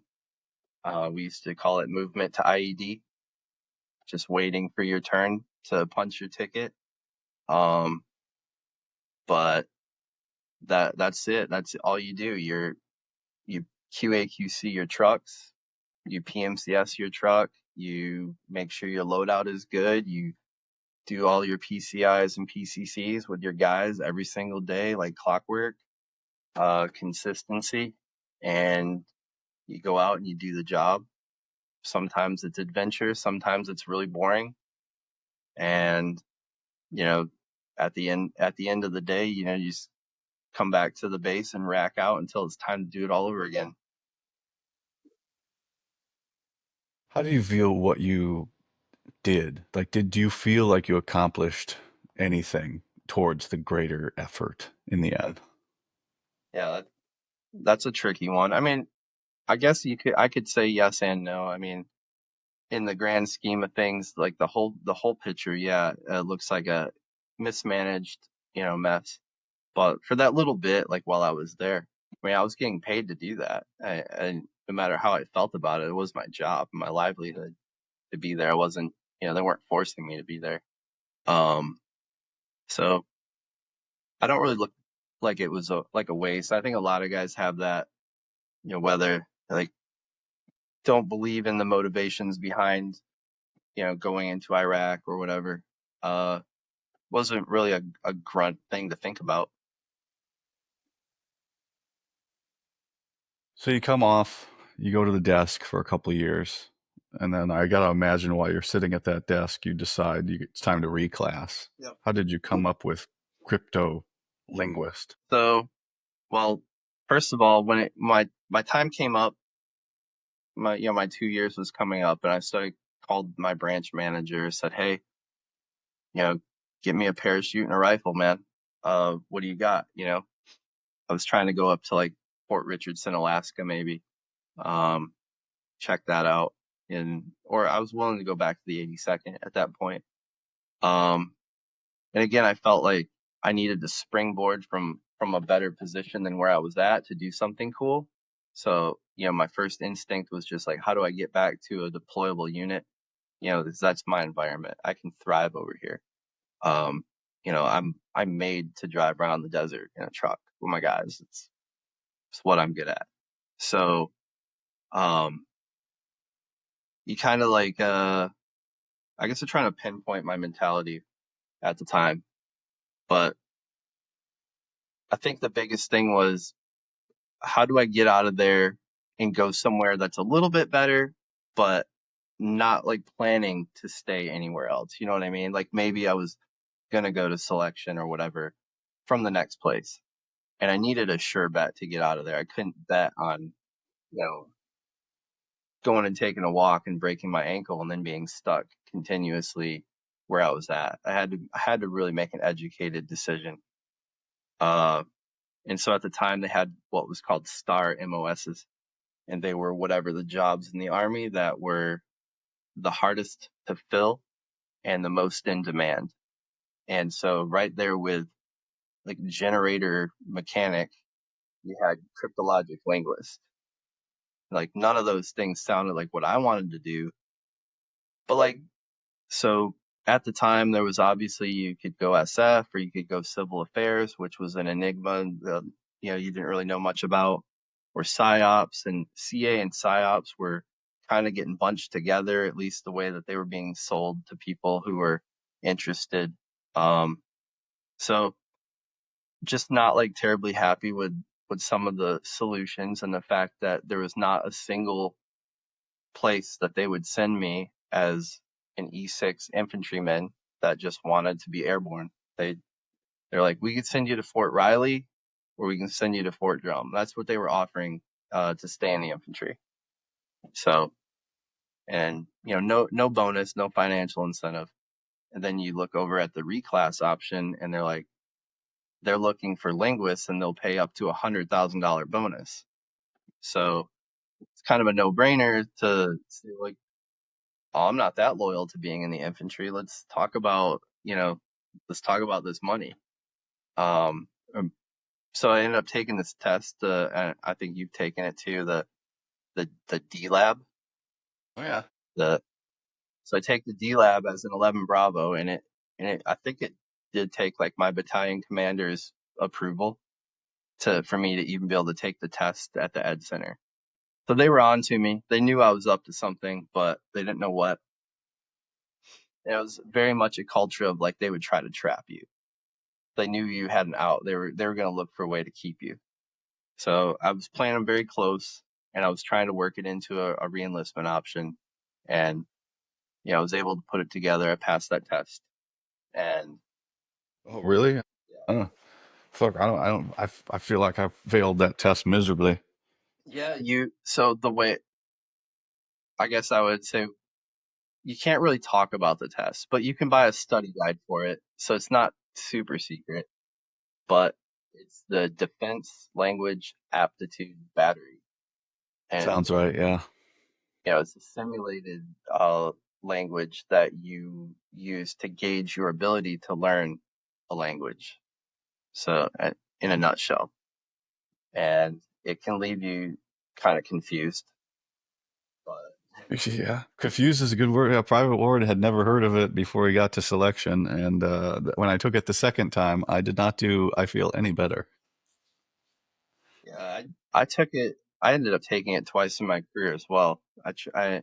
The second time I took it, I was trying to get a harder language, but um, didn't happen. But so the first time I passed it, and um, that was what I needed. That was the big ammo that I needed for my packet, was that I passed that test. And you know the the the branch guy for the cryptologic linguist was awesome.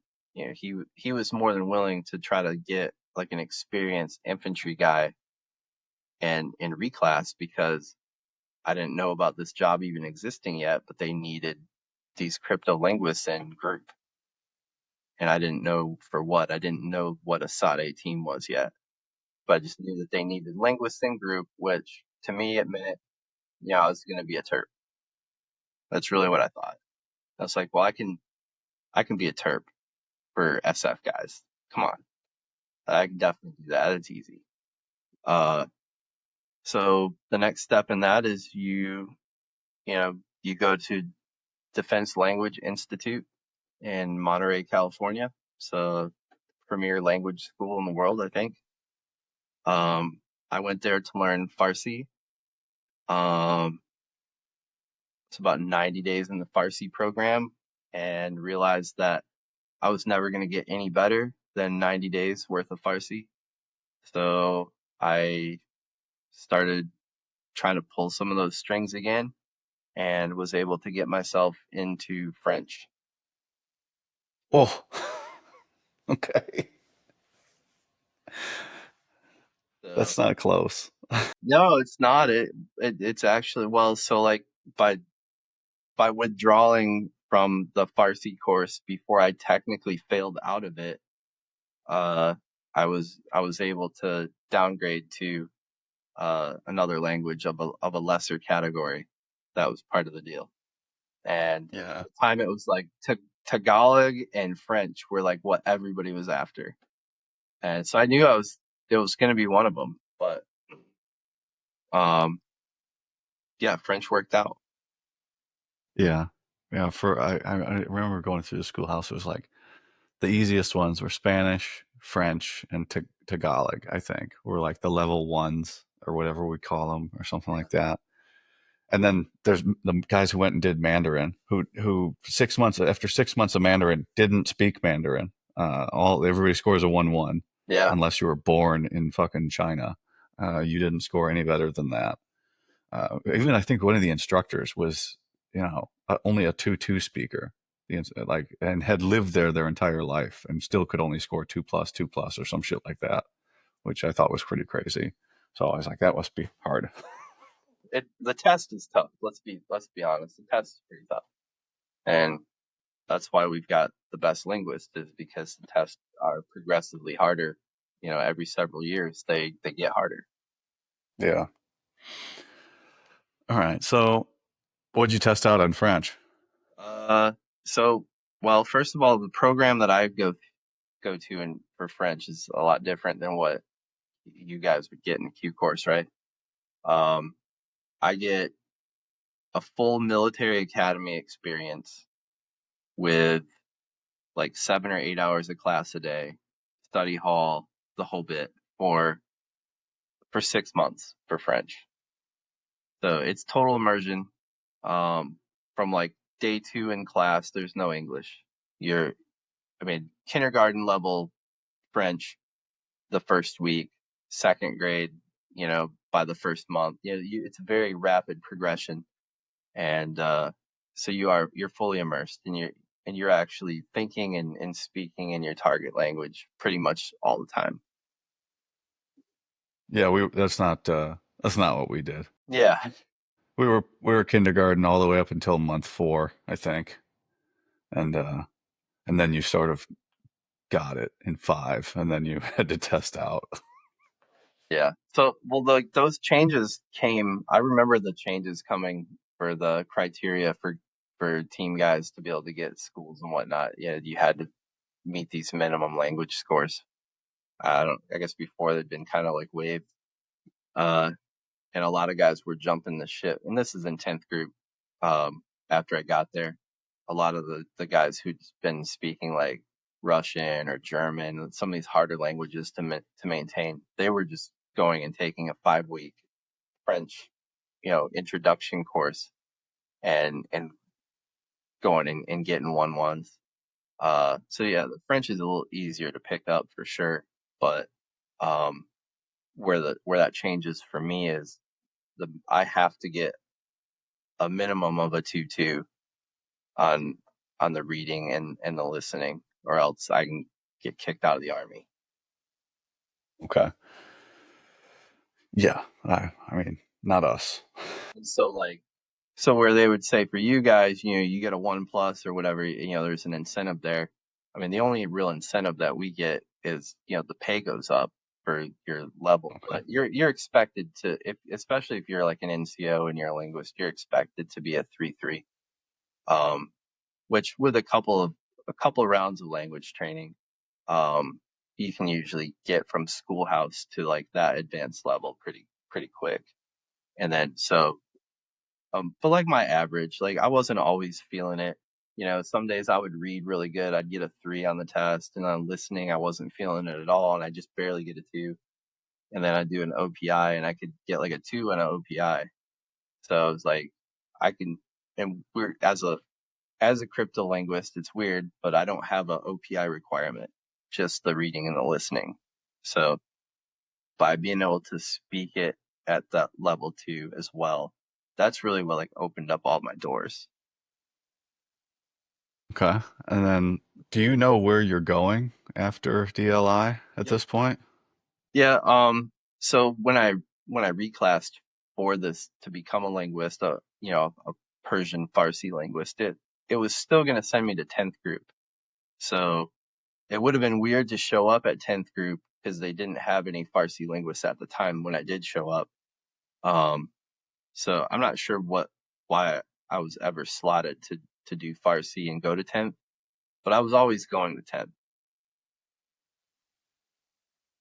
Okay. Just worked out That's perfectly that 10th now was taking the lead for Africa at the exact time I'm showing up from the schoolhouse, a newly minted French linguist. okay. So that's got to be what, an 09, No, this is 10? this is February of 12. Wow, that's late. Okay. Yeah, I was at So, language school for 2 years because of that. Jesus Yeah. Christ. So yeah, I just overlooked those periods of my life that I hated the most. Between my Farsi and French, there was a gap where I was waiting for the slot, so I was just kind of like in a S3 bitch boy limbo again. Do you, so you got 4 years at a desk at this point. Yeah, yeah. How do you feel about your soldiery skills right now? Uh, Honestly, like mentally at this point, uh, I'm ready to get out of Tradoc at because I went from being an NCO working in Tradoc to now I'm a student for 2 years in Tradoc, um, which that it's pretty rough. To It's rough to be a casual status they would call it, but to be like an NCO in classes with like you know brand new privates, and your classmates with them, and you're also in charge of them, but you're not in charge of them. It's one of those weird places. Like I can't yell at the guy for being like jacked up, but I can go narc on him for being jacked up. It's like that kind of environment. It's it's got like a petty kind of like a real weakness to it in a way, where they neutered the NCOs that these class leaders. You're a class leader, and they neuter you. The privates at that time. If you can imagine, I was an E6 infantry guy. I've been on the line for 10 years now, and it's like the this is your classmates are 9 weeks of army up to that point. You know what I mean? Like essentially. So it's weird. It's pretty weird. Yeah, I imagine because you're getting the people that I went to basic training with are coming to hang out with you now. And Yeah, exactly. And they don't know the old ways.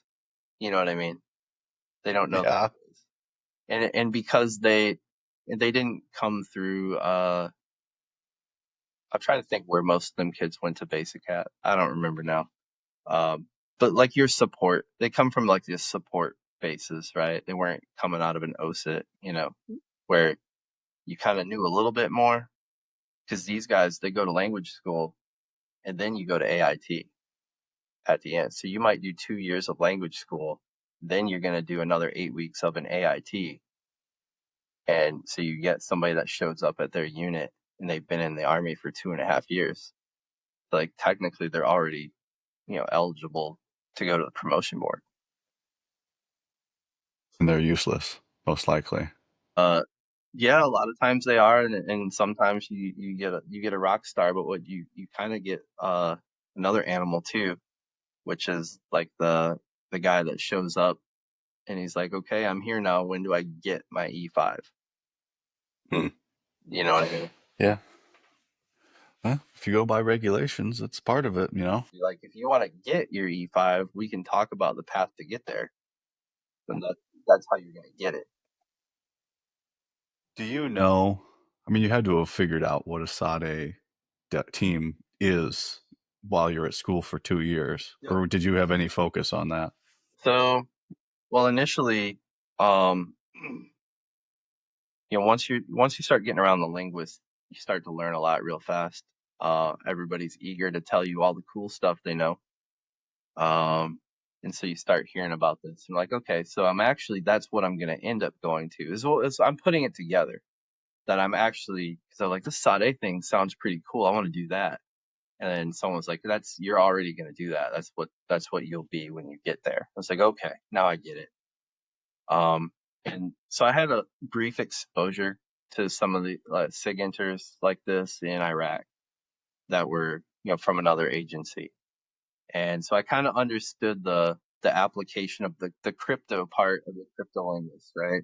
So I knew that I was going to be, collecting intel, but I guess I thought maybe at the time I was going to be reading a lot of newspapers and stuff. I didn't really realize like the, like I said, like the technical aspect behind the linguist job was oblivious to me. I didn't have a clue. So it all sort of fell into place by the time I showed up at group. I kind of knew what I was going to do, but I still knew like jack shit. Okay. Just like every other place you show up in the Army. Oh, I thought Right. it was going to be different. Yeah, it's like I can shoot, I can move, can communicate, and I had friends that were in group that I was like, this is going to be a piece of cake. And then I show up and I'm just like, man, these guys are really smart. Okay. So, you know, I had to Google it. What, okay, I know what the Google line says, but what it does a SOT-A actually stand for and do? Sure. So, SADE is a Special Operations Team Alpha. It is the most high-speed name you could give the least high-speed job in group.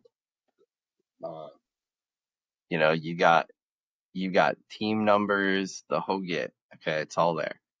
Um, skulls and clover leaves and all that, right? They're their own entity. But what they actually do is, they intercept and collect enemy communications. So whatever the enemy's talking on, we intercept it, we disseminate it, analyze it, geolocate it, and give that information to the ground force commander so that he can make an informed decision in a timely manner. Okay. And you found that out after you got to a team? Uh, yeah, like on uh, my first day there, they're like, you're the assistant team leader because you're an E6. Your team leader is an E7. He's in Libya and he won't be back for like 4 months. So you're in charge. And I had two E4s that were organic to the team that I was coming to, and they were brilliant. They were brilliant guys, and I began on the job training to learn how to do my job for the first time on my first day as the assistant team leader. Okay. How, what was the learning curve like for that? It's pretty steep.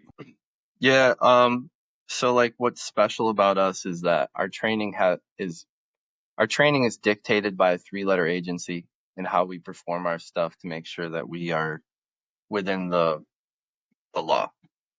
So all of our trainers are kind of they're ordained by a certain intelligence agency, and So most of our advanced training comes through these third party vendor training guys. And I just happened to show up like a week before they were coming in to do like a 30-day intensive. So like I got a good train up from my guys and then went straight into like what would have been considered like an intermediate level technical training. So like on that first day, like I imagine that's what it feels like for guys that like wash out of dive school. You know, the entry exam to get into this class was just atrocious. Like 100 questions of just stuff I had no clue what we were even talking about because I just hadn't been exposed to it yet in the day to day. So I failed the entry test and then I crammed, and the next day I took it again and passed by like 1 point. So I was in. And just real quick, you're like, this is your job, man. You got to know this shit. There's no failure. There's no option to not get it or be like, oh, it's too hard. Screw this. Like, you're literally no fail. Like, learn this shit because you will apply it with a team somewhere in the world within, the next 12 months. Okay. And so you're at E6, you've got no like who's your boss at this if your team leader is out the gate, who are you reporting to? Are you just Yeah, it's group, man. You just kind of show up. it just okay, yeah, that's what I'm Yeah, kind of getting. Yeah, because you know, you can be doing your own thing for months and just nobody there telling yeah, you what to do. So you it's like that. It's like that a lot. And, but I mean, like I said, my team leader he was on a real world operation, and I could get him like once a week on red. He would check in and be like, "Hey, how's it going? Welcome." You know, uh, super laid back guy.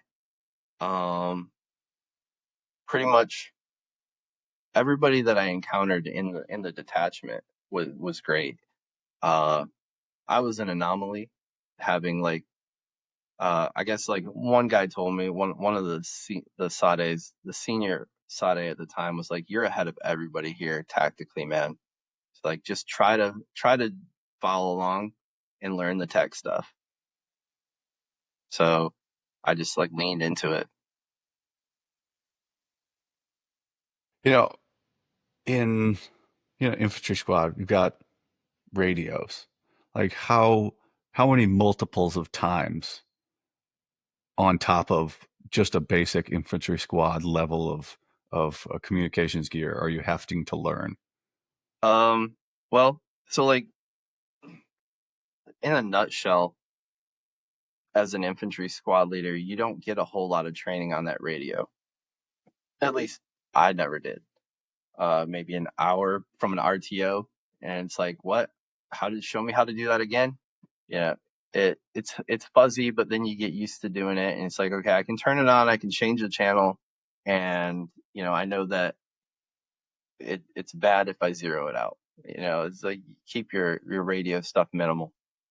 Uh, and then I mean, basically, I had to kind of learn everything that an Echo learns because I need to know how to operate all the same equipment, be able to send back my reports the same way.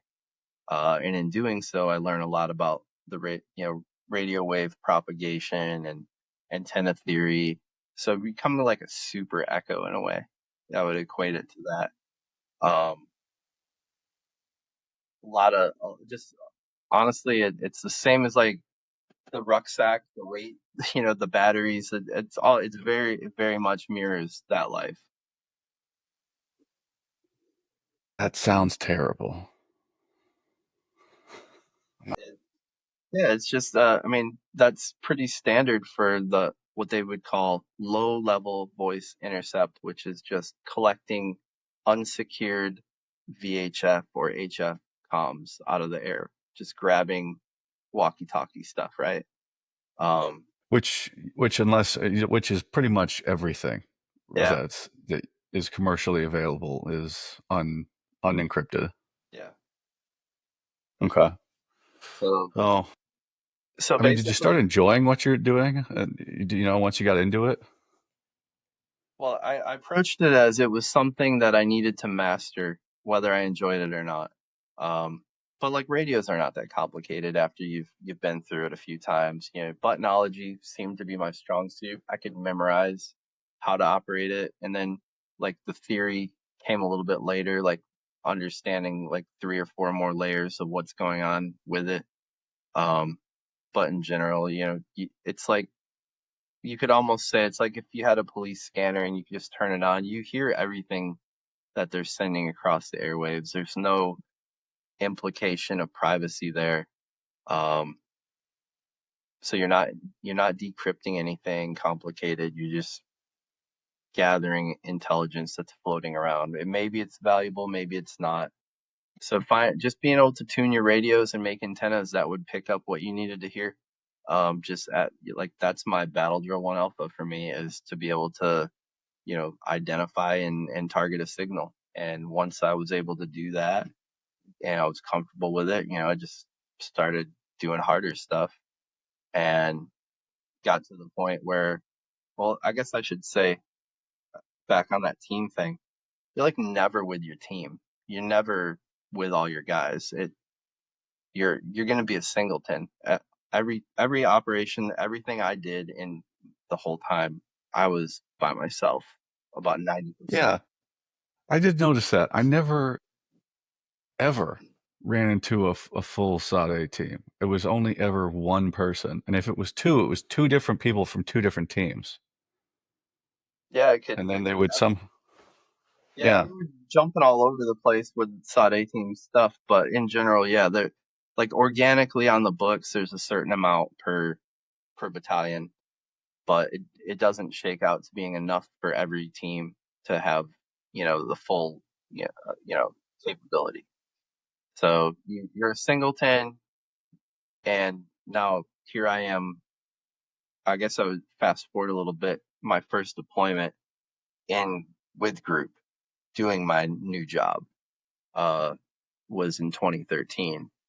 So I went to Central African Republic to hunt this guy named Joseph Kony, who's a warlord. Uh, He had an army of child soldiers, and our job was to look for this cat. 2012 or something like that. Wasn't that Yep, the propaganda to go get that guy? it sure was. And so for Kony 2013, it was my turn, and so I was the guy at that time period in that location. Okay, it's do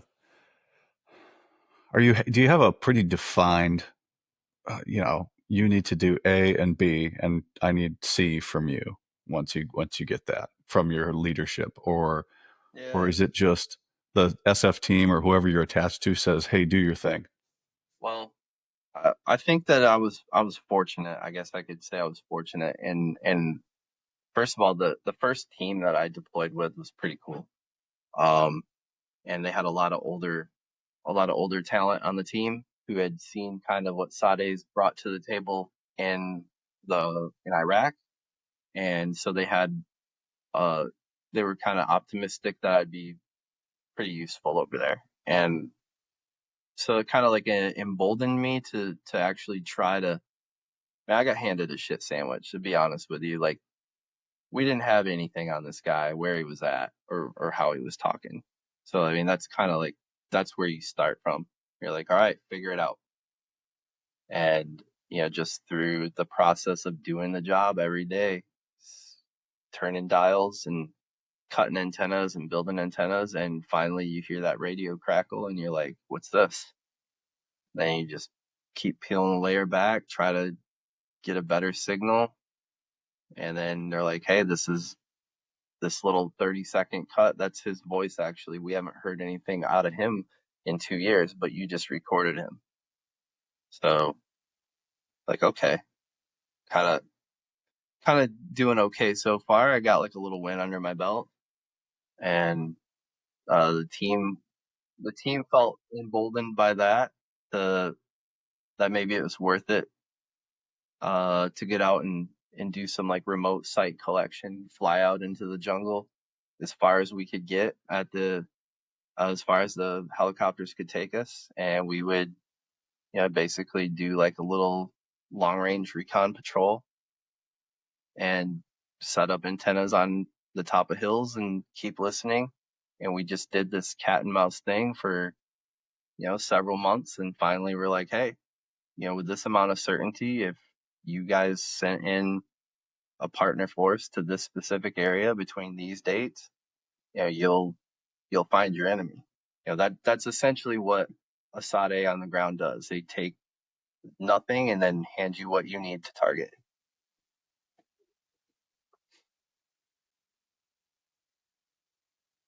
Okay. Yeah, that makes sense to me. Um, how much are you using French at this point, if at all? Well, they don't. The bad guys here weren't speaking French. They were speaking Acholi, which is a regional dialect in northern Uganda, I think, the origins. But the French every day where I was at was perfect because they were a French speaking country where I was. And so the ability to speak at that level, um, pretty much, makes every door open for you when you're in a little place like that. So Well, that's got to feel good. You're in your target language. You're doing your job exactly what you're supposed to be because when you're doing what you signed up to do, you feel pretty good about it. And then you have a little, you're like, oh, this is producing results. You got to feel pretty good at this point. yeah, it does feel good to say, okay, because in a way you're like, look, I could probably get away with never really getting to do this job, and if I wanted to, um, like you know how it is in group, like you get what you put into it. There's certain people that get a taste of it and they're like, it ain't for me. And for me, I was like, I don't want to do anything else. I don't want to go back to the big army. I don't have any interest in playing that game. Just let me do this for the rest of the time I'm in. Let me be operational. With the ODA in the middle of nowhere, like in that case in the jungle for 6 months, you know, in the armpit of Africa, looking for bad guys, and that's what I did every day in day out. We looked for bad guys. That's the job. It wasn't always like glorious. What's the ceiling like for career progression in that job? So for me, um, I wasn't really too concerned. I was told when I was in, well, I guess my little AIT at the end of language school, I was told that I'll probably never make E8 at that time. They're like, just because you missed out on a lot of these broadening assignments that are important to the intel community. Because technically, I'm now an MI soldier, and so I missed a lot of the early career MI stuff. But at the same time, I felt like they were discarding, all my tactical experience, everything. So why would I care to go elsewhere in the force that I'm not going to be appreciated? Where I know in group, like it matters that I can land nav and I can ruck and I can shoot and I don't need to be told how to pull security or how to drive. And I bring a high level language and my skill set to the table. So yeah, I'm going to stay where I'm wanted. Yeah. You had mentioned getting the um, SFAS physical at one point, and then you get pulled off to go do something else. How come you never got back to that? Yeah. So there's multiple reasons on that one. A big one, a huge reason was that my wife wasn't truly, behind it. Had a really good friend with a Green Beret. He was killed in '08, and just like that hit really close. And my wife was like, hard no. I don't want you in that environment. Even though she didn't really understand that I was driving over bombs every day, as a grunt. Uh, the same thing that killed him. But it was mentally, she was like, anytime I brought it up, it was a hard line was being drawn there. So I had to kind of figure out, is there a compromise that I can make? And obviously there was. Cool. I mean, at least you got to do. What you got to do is still pretty cool. Like, I mean, I'd go back and do that too. I'd go back anyway and go do cool shit. I'd go So do a layout today if they wanted, they could hit me up. Yeah, I'm available. We can handle I got everything nothing on out the of the calendar. Onyx if you want. Yeah, people rag on change of command inventories and shit. I'll go back. I'll do a fucking change of command inventory. Send me back to Korea. I'll go right now. Let's fucking go. But okay, well, do you think how much do you still think about the path that could have been? Or are you pretty good with the path you went? Man, I'm pretty good because like there was other things above Sade that I was looking at that ultimately those things were, bigger things I had to walk away from that just due to like the injuries. And, like you got to understand like the wear and tear on the body at this point. Like I was behind the power curve for like assessing for certain things. It's like you're not gonna go do this with two herniated discs. It's stupid to even think that you're going to be competitive at that level with these kind of injuries, knowing what effect they actually have on you physically and knowing what your capabilities are. So it's one of those stinging things. Yeah. I know what you mean. I talked to some guys and about some stuff off camera, and I'm like, yeah, I just some of the other things I'm like, I don't even know if it was ever in the cards when I was at my peak in the army. Yeah, If I was at the peak that I am now in the army, that's a different story. But there was never a time where looking back and thinking about it, I was like, I don't think I would have been able to get to the level I needed to get to go do that right. at any time in the military. Now, with a full year of dedication to sleep, diet, and exercise, and all those other things, and everything feels great, but Yeah. you don't get that shit in the Nope. military. and and uh, and if you do, you started it when you were a private, Yeah. and you worked it all the way up until when you went and you're like, "Yep, time to go, guys," and then you go crush it. So, but Exactly. I don't know. I don't know. Some of it's a mental thing. Like I still think I'm like, man, I was pretty mentally tough, but I fucked myself up a lot too because of that. I pushed a little too hard sometimes. Yeah. Well, did you get to do everything you wanted to do while you were there? I would say, I mean, yeah. Um, I'd say like my last deployment in 2019 was probably what I like joined the army to do. Like that for me it was I got to be like in a very important spot in a very important time in SF history if you ask me. And to be able to be there and perform with those guys at that level, yeah, there's nothing to top that I can think of. Yeah, well, that's good. You got to have that point. You look back and be like, yeah, that's it. The pinnacle of all that training. It's just too bad it took 20 years to get to it, right? Yeah. So I mean that's kind of how it went down. Uh, I was just under my I was something like a month from being eligible to drop my packet when I showed back up in 10th group, and I was offered the chance to go on a deployment, and I was like, yeah, let's go. That was, it was an ask from a friend, and I was like, I will absolutely go with you guys. Like, sign me up right now. So, um, ended up deploying. That was my last deployment, and then it was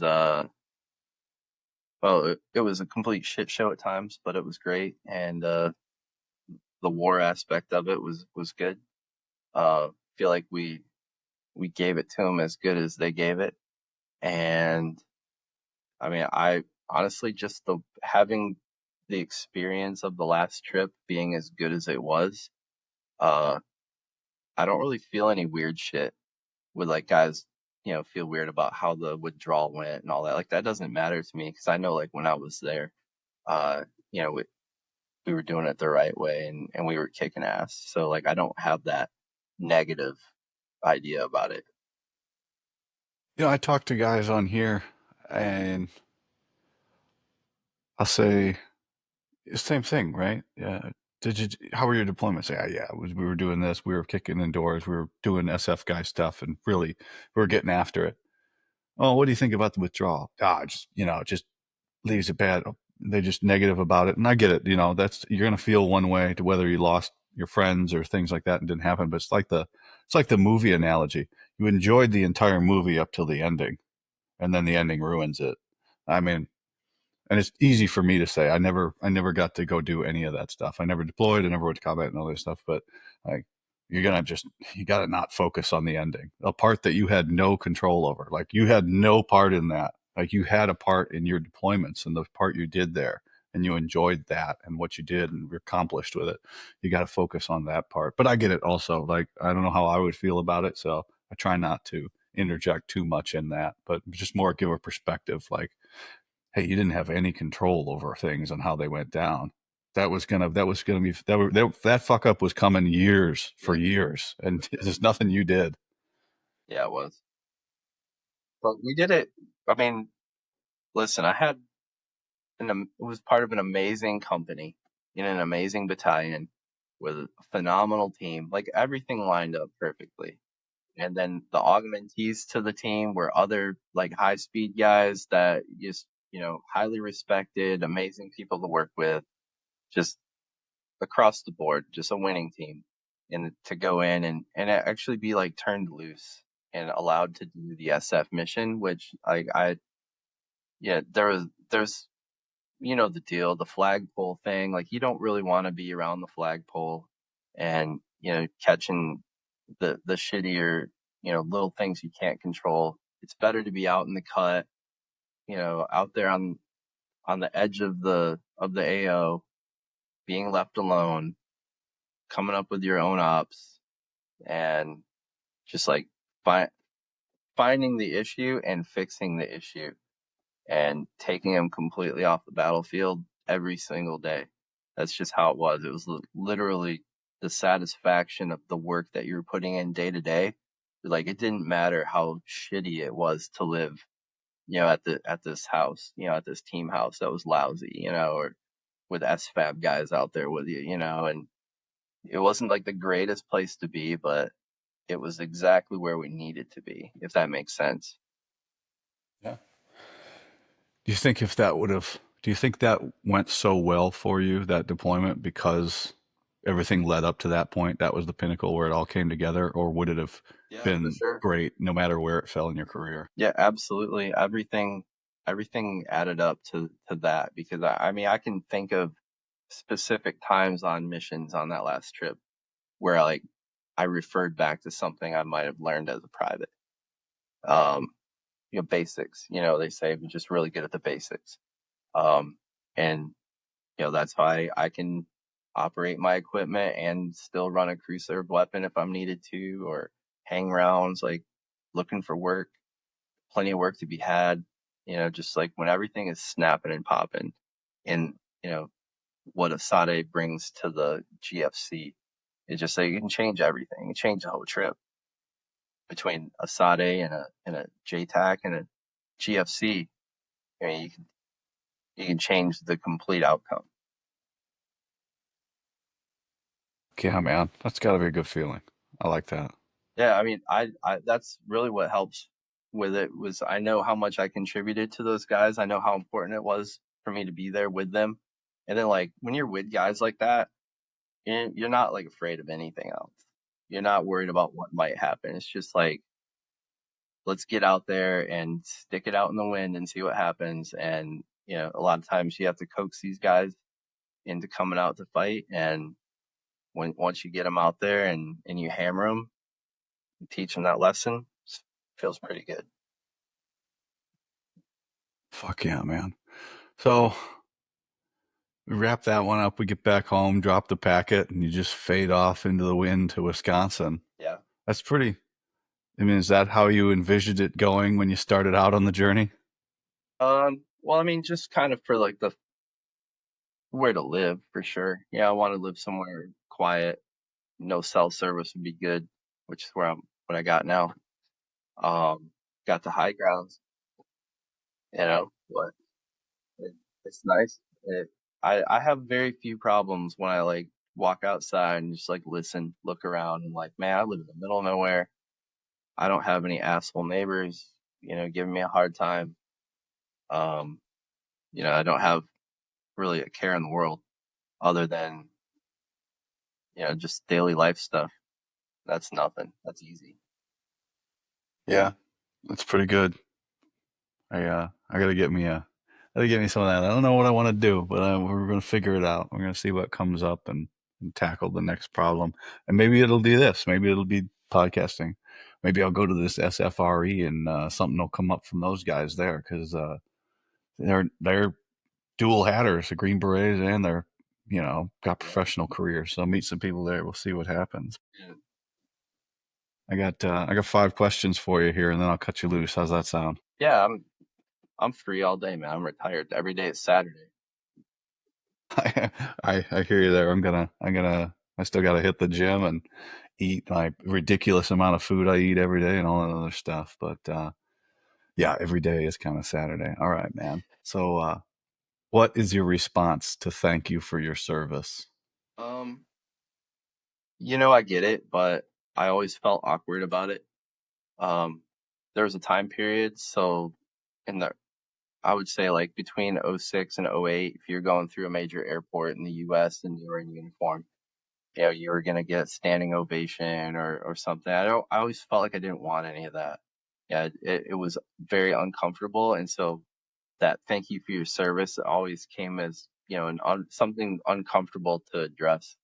But over time, it became more like it's actually an honor for me. It's a privilege for me to be able to serve.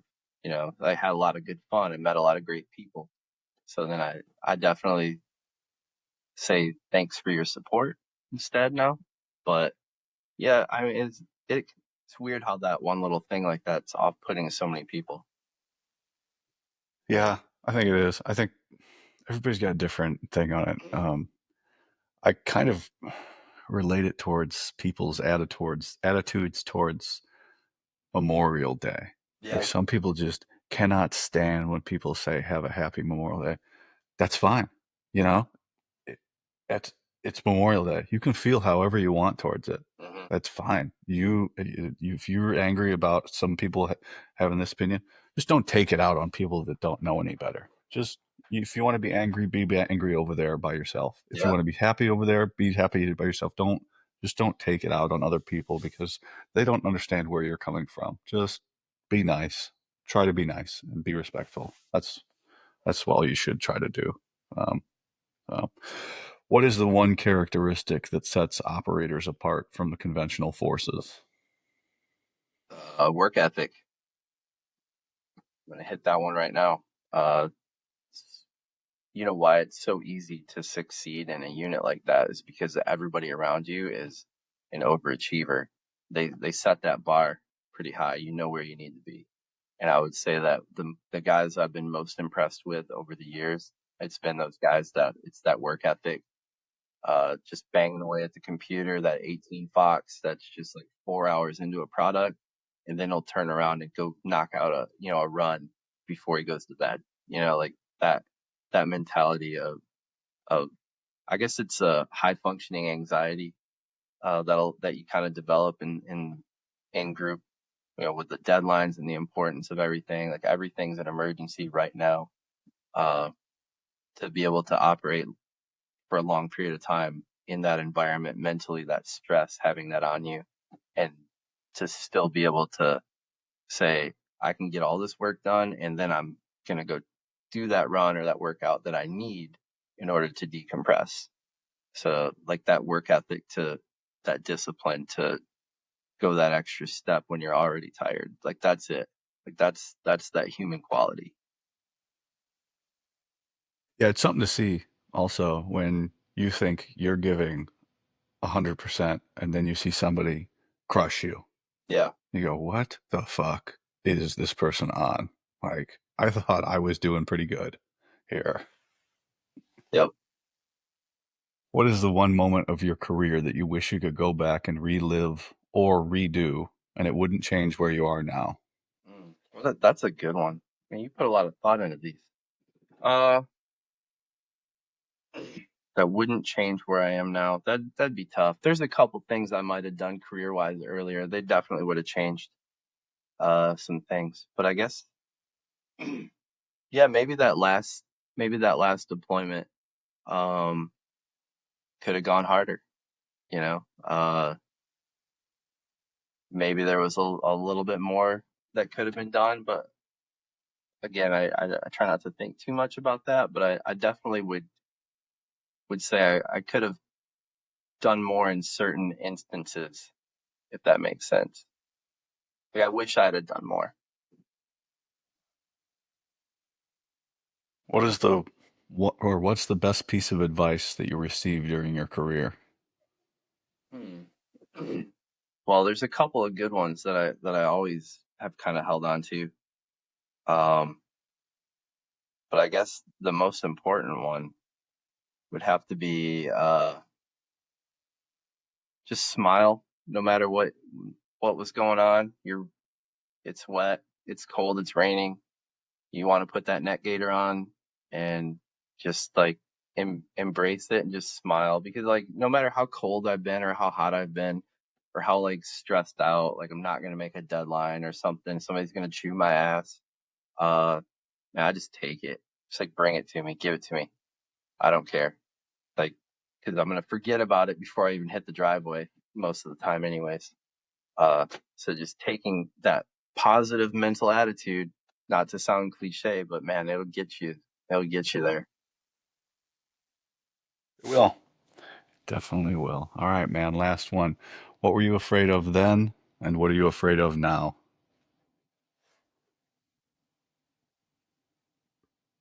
Saw some pretty scary shit as a jump master, and I guess I would say I don't really suffer from any kind of like thoughts that make you uneasy or whatever. But man, there's like when I think about a certain aircraft in a certain scenario, like I definitely start to get vertigo.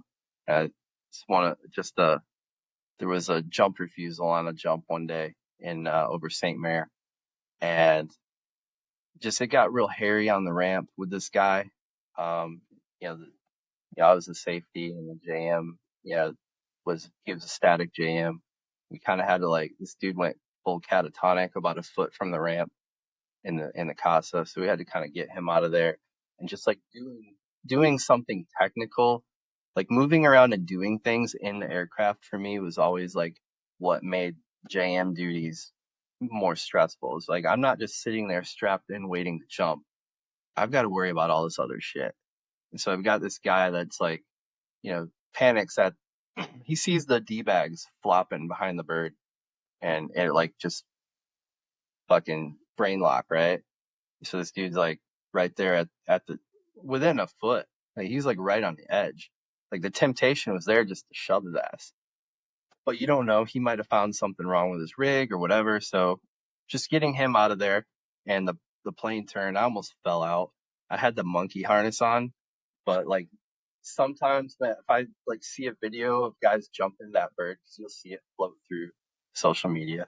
It's like, nope, that's a no for me. Turning it off, walk away. But definitely like falling out of the bird without the proper equipment on was always one of those things that sticks with me.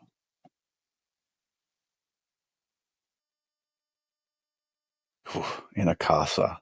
Yeah, there's no Fucking. room in it.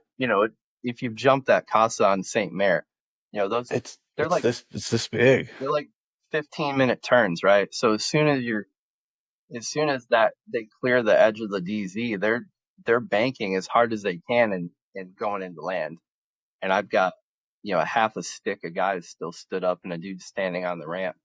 Like the Red Baron is flying the plane. You know,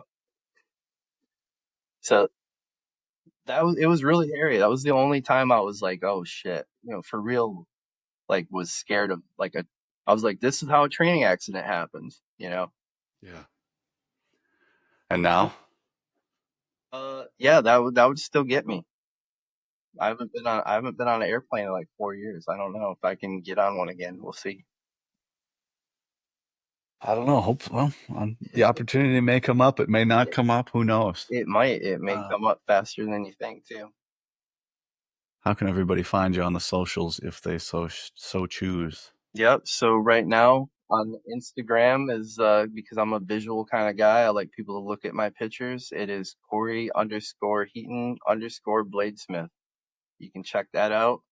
If you're interested in getting on my custom books, the email is blackdevilprovisions@gmail.com.